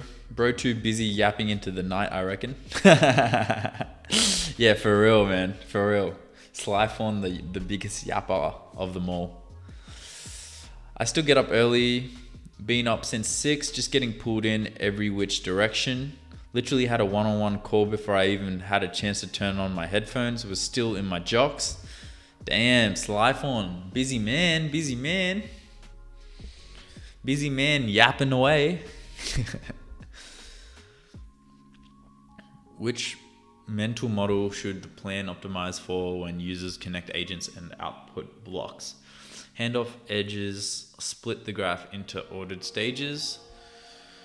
Each stage writes to its connected output and downstream stages. Wait.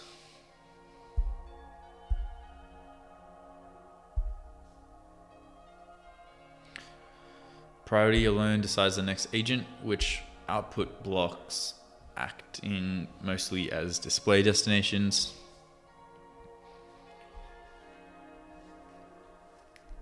Stages.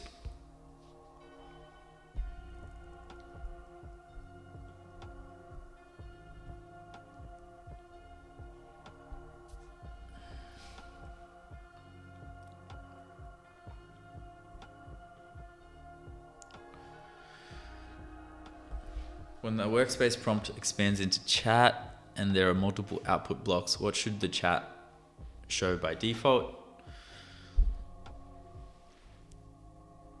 Start output.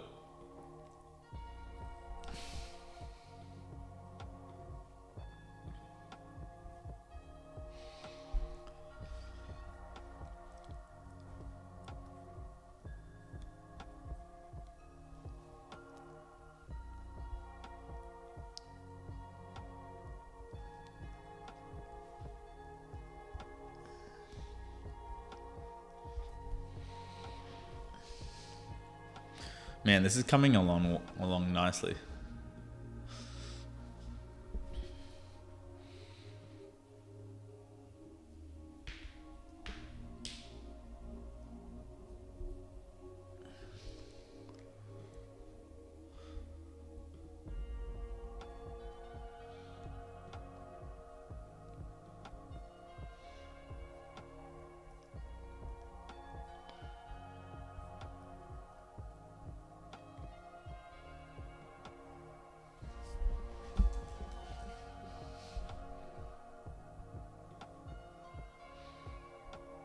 Oh, I didn't even see it.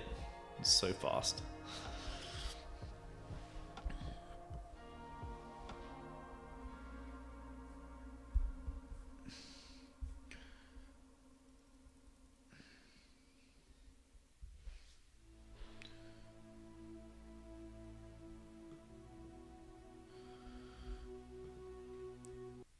testing the recording functionality and seeing if the transcription actually works. Testing 1, 2, 3.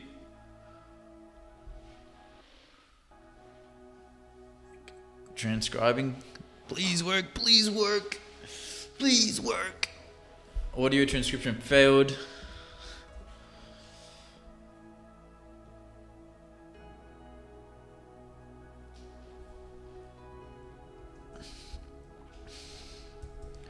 It looks like we need to, when the user decides to use this feature for the first time, we need to pop up like the correct permission tab. There should be like a message that pops up saying, in order to use the mic functionality, we need you to add permissions or add us to the right permissions. And then if the user can press the OK button, it pops up the permission section on this in the settings where the user can, I'm losing my English today, man. Up the permission section in the settings where the user can, for what the tool needs access to.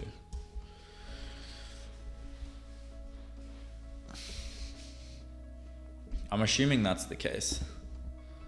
Does this even record? I don't hear any music or anything. Doesn't sound like it recorded.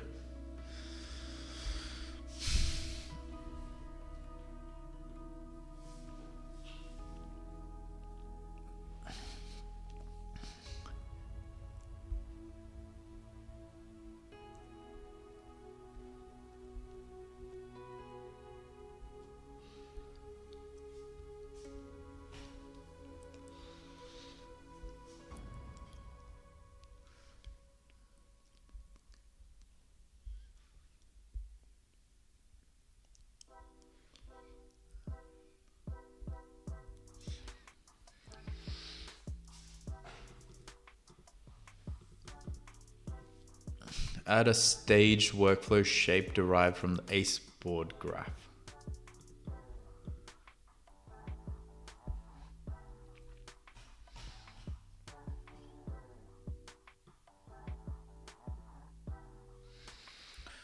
Graph extraction.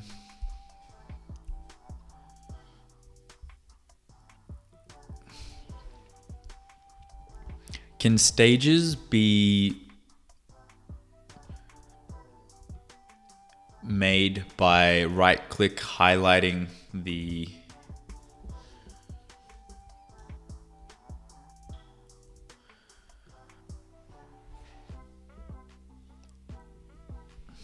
stages be made by right-click highlighting expanding on the pre-existing room feature that we've implemented, where users can right-click and drag to highlight these sections to add into a room? Can we make that the whole stage? And so that entire thing would be the first stage.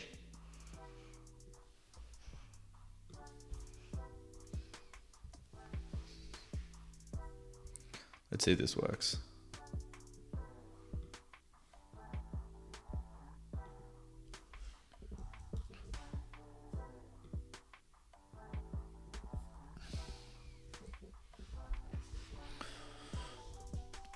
That way we can maintain the whiteboard functionality. Otherwise, how are you planning on implementing this?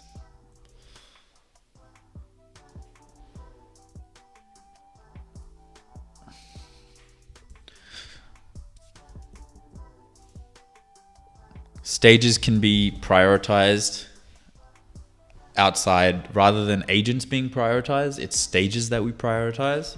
So stage 1 and then stage 2, we know it's sequential from 1 to 2. Stage 1 needs to finish its task for stage 2 to function.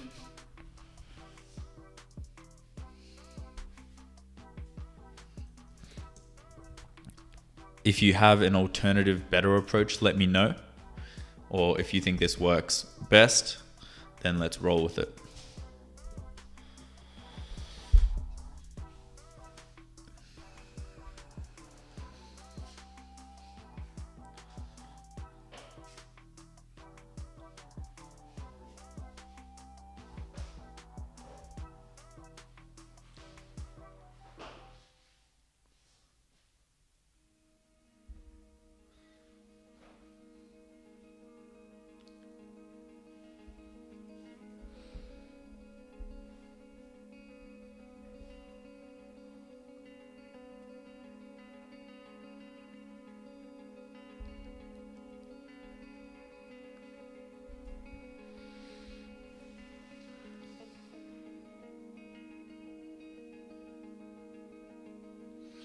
This is the better direction. Stages should be user visible room containers, not invisible graph inference. Stage priority replaces agent priority as the primary workflow ordering model. Handoff is the only edge label that creates a hard wait. This is runtime only jury code work and should ship through PR. Nice.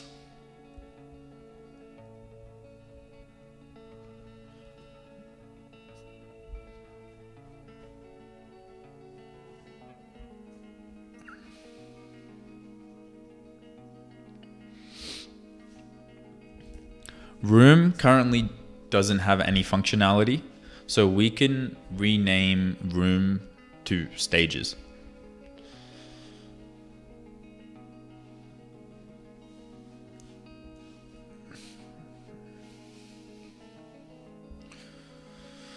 Use the existing room as a stage container.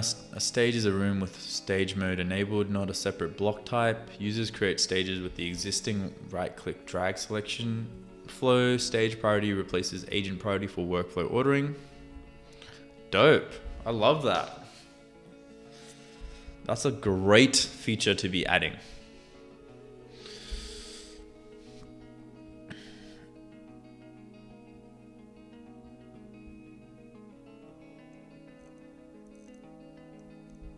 And paste the URL into a fresh doc block. The new fetch will use the inner tube path and the transcript will appear.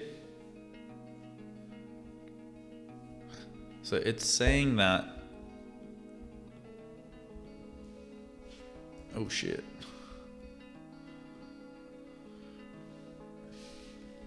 If I add this in and I share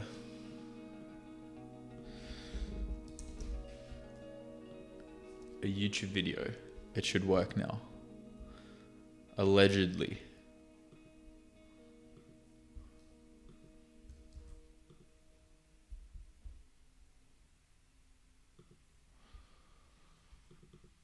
Transcript loaded. Hey, let's go. There we go.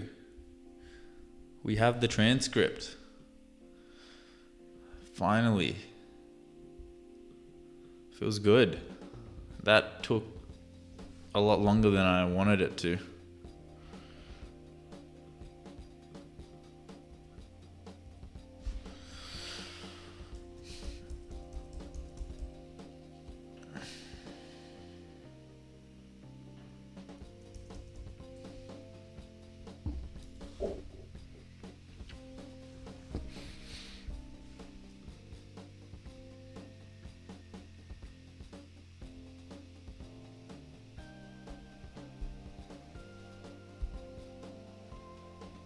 Okay, so it's good to go then.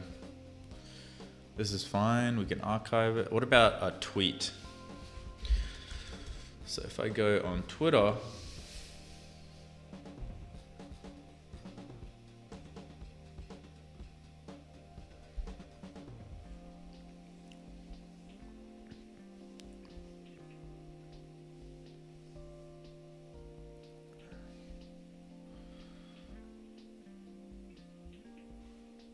let's just copy this and paste it in.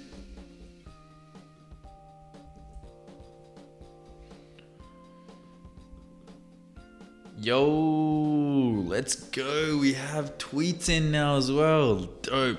Okay, sick. This is really good. Like, this is how you make your app actually useful, by connecting it to the shit that people are already using. Twitter, YouTube. Okay, I wonder if we could do articles. So let's just search up a Claude Code article.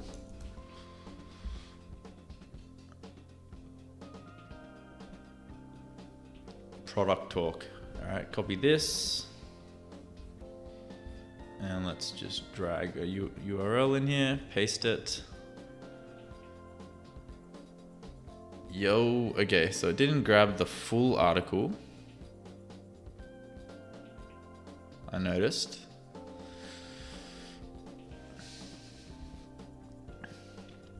Is there a cap on the amount of text that can be shown in the text section? Because I just uploaded an article and it didn't save a whole lot of text. So I'm just wondering, is there a limit to the text that we're adding? And what that limit might be, and if we can increase the limit.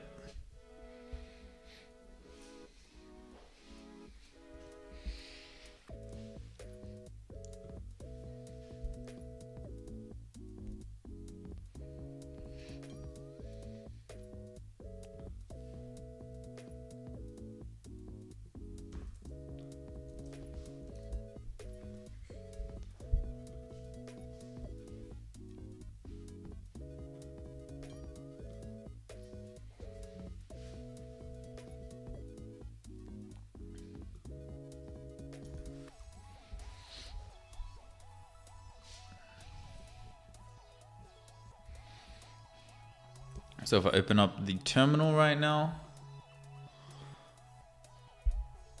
which is showing nothing, so I think it needs to merge.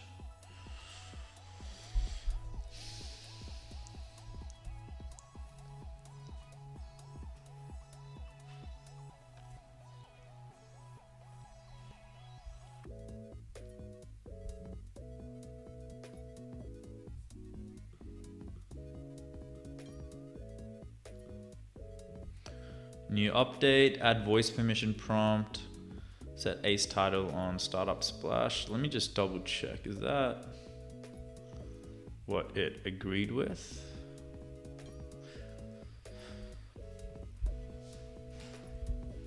The repo rule confirms this should ship as a normal runtime update unless we touch Electron shell behavior.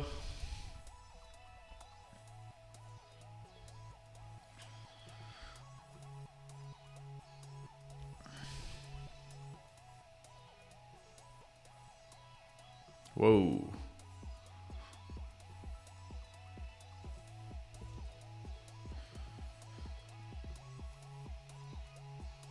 Why is it gonna do that?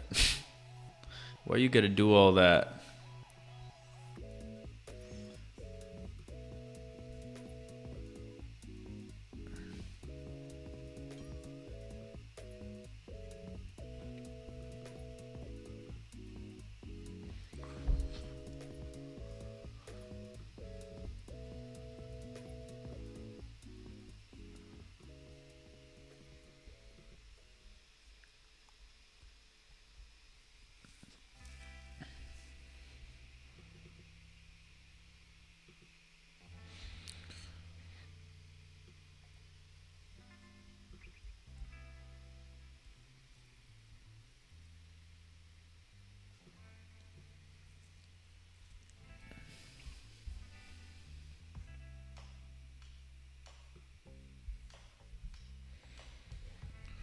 How much you paid for API key for a month total?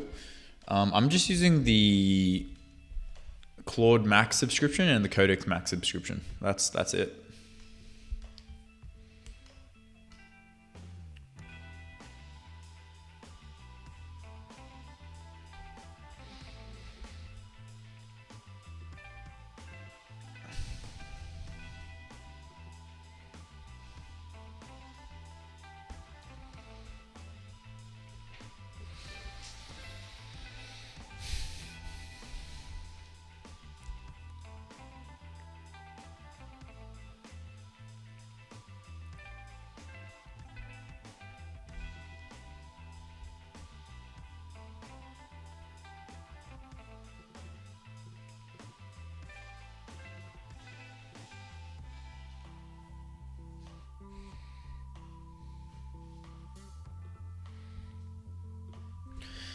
That's weird because when I uploaded a URL, it only gave me like 500 words max. Here is the article I tried to upload.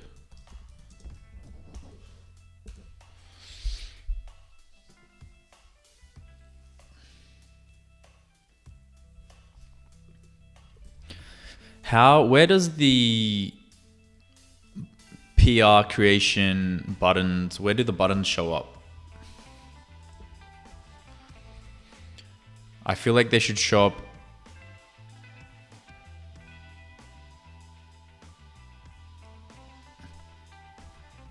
in the top right hand side as a staying notification. Like it stays there, it doesn't go away. And it's just like a button they can press.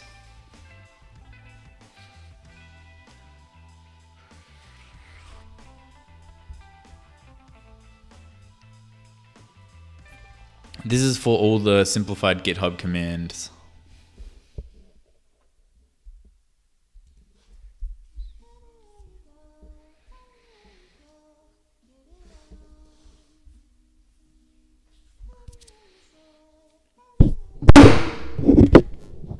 Whoops.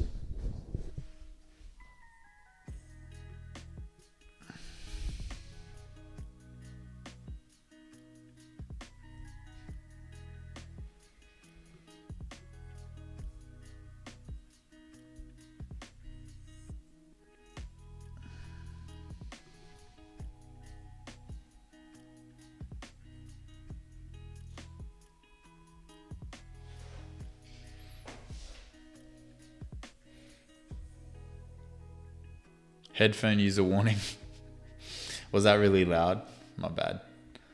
My bad. How's Hermes Agent? Did you use it more and compared it to Claude? Do you think it's better? I think it's better than OpenClaw. You know, Hermes Agent and Claude Code are two completely different things. Hermes Agent is a harness that utilizes Claude Code to stay on 24/7, and it's just it's a different tool entirely. So I wouldn't really compare the two together. They both have their own use cases. Interesting. So I can't actually seem to pull this outside of the stage.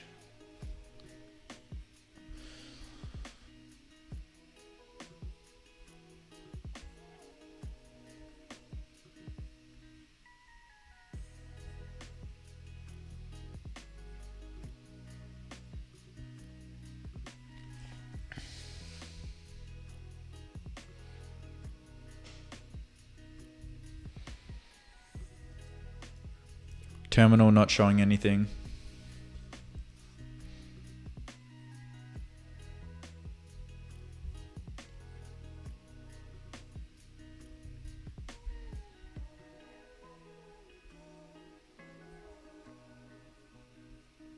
Yeah, we can archive this. Seems to work. Product talk URL, the cap was not the problem. What happened? The page's publication email includes the full article. It also includes JSON, blah, blah, blah. I fix that. Only about treated that short as the article body. Okay, cool. So if I was to get that article again and save it, double click, and we should get, still getting only a section.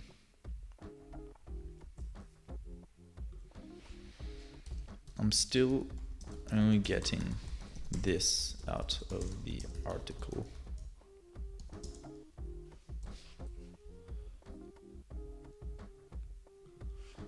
Have you merged already?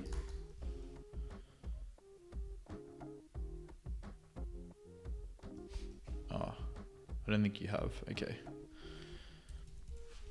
Please merge.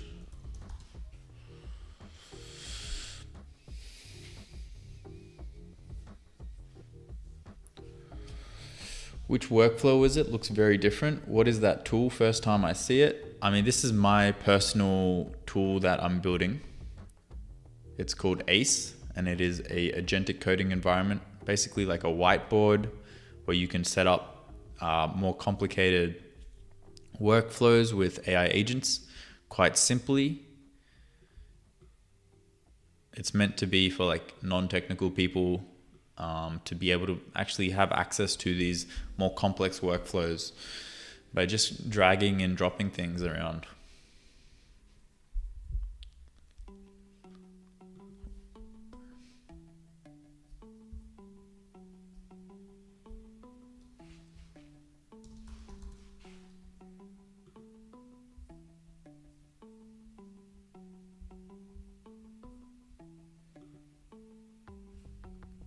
So now if I get this, I hit record. Testing 1 2 3, testing 1 2 3. Let's see if the transcription actually works.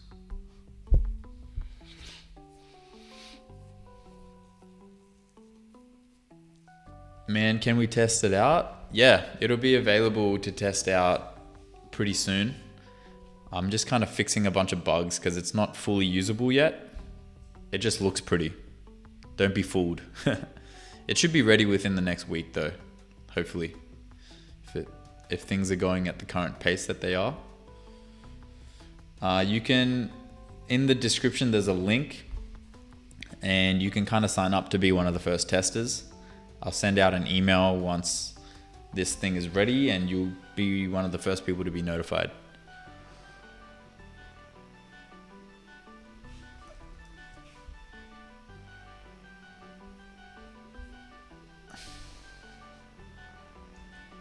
Still not working, getting this error.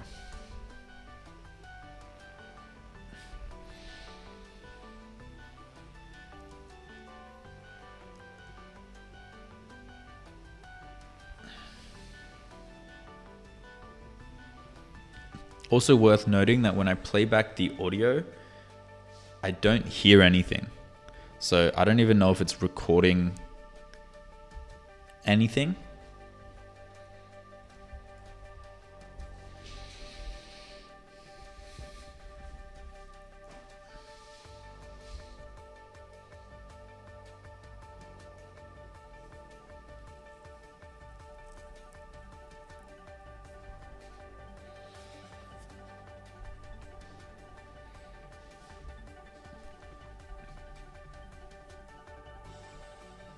Oh, it shows up here.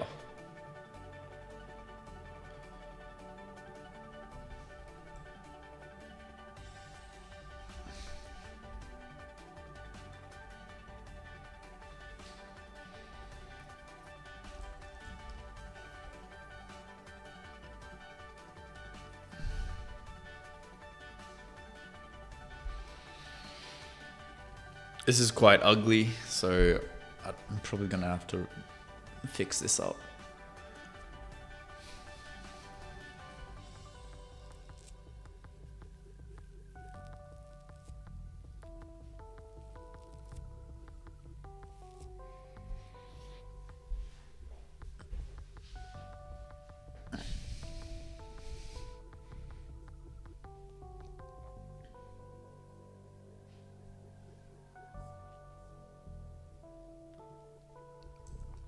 The thing with the GitHub tools, firstly, I think they look ugly at the top.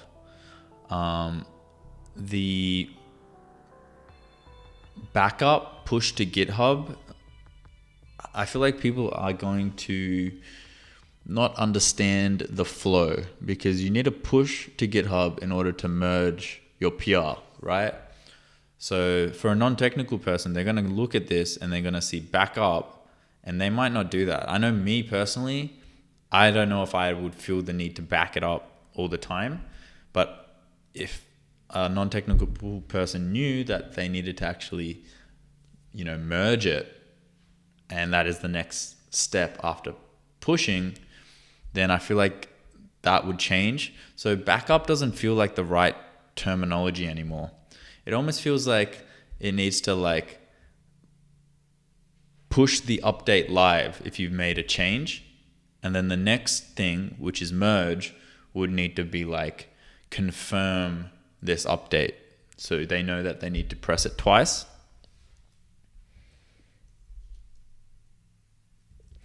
I also don't love where it is located. Like I said, I wanted it to pop up on the top right-hand side as a notification in glass morphism that just stays there. And I want these to pop up based on changes made. So like I know in Conductor, when a AI agent makes a task or completes something, it automatically pops up and says create a PR or merge or etc. Archive. There's all these different things that pop up, and it's because it knows when to ask. Is it possible we could implement this into our app? Can we look into how Conductor goes about this?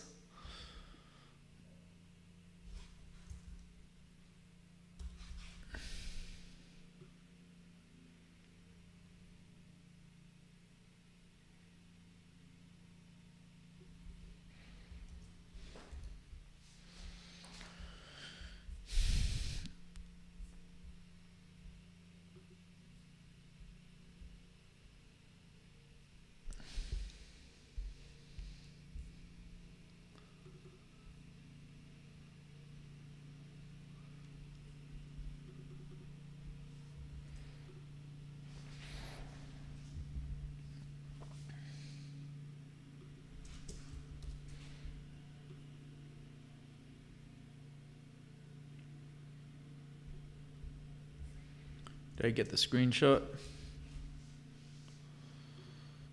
No.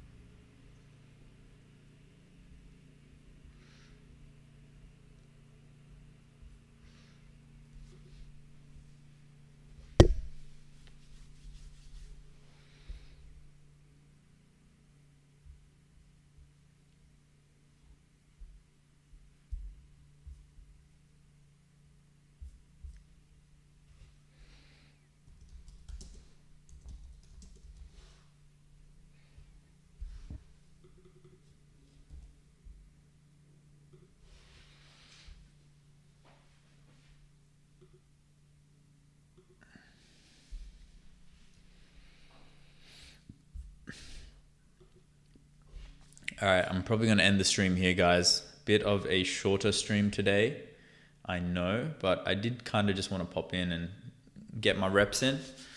Yeah, I'm going to hit the gym up, and I got a shit ton of videos I need to record. So I feel like we made some good progress. I'm interested potentially tomorrow to go deeper into the stages of this and making it a bit more robust. But thanks for joining today, guys. Appreciate you, Tim, Slythorn, Faith, JWR, Katri, Vantix, Vladislav, Silly VJ, Offside. Appreciate you guys. Automator. Thank you. Azo, PL, Moondies. Thank you, Mr. Optimist. Thanks for joining, guys. PN. I'm going to catch you all. And I'll see you guys later. See you tomorrow, hopefully. Unconfirmed, though. So don't wait around if you're staying up late. I'll see you tomorrow. Bye. Look out for a scheduled stream if you're looking to join tomorrow, though. Bye.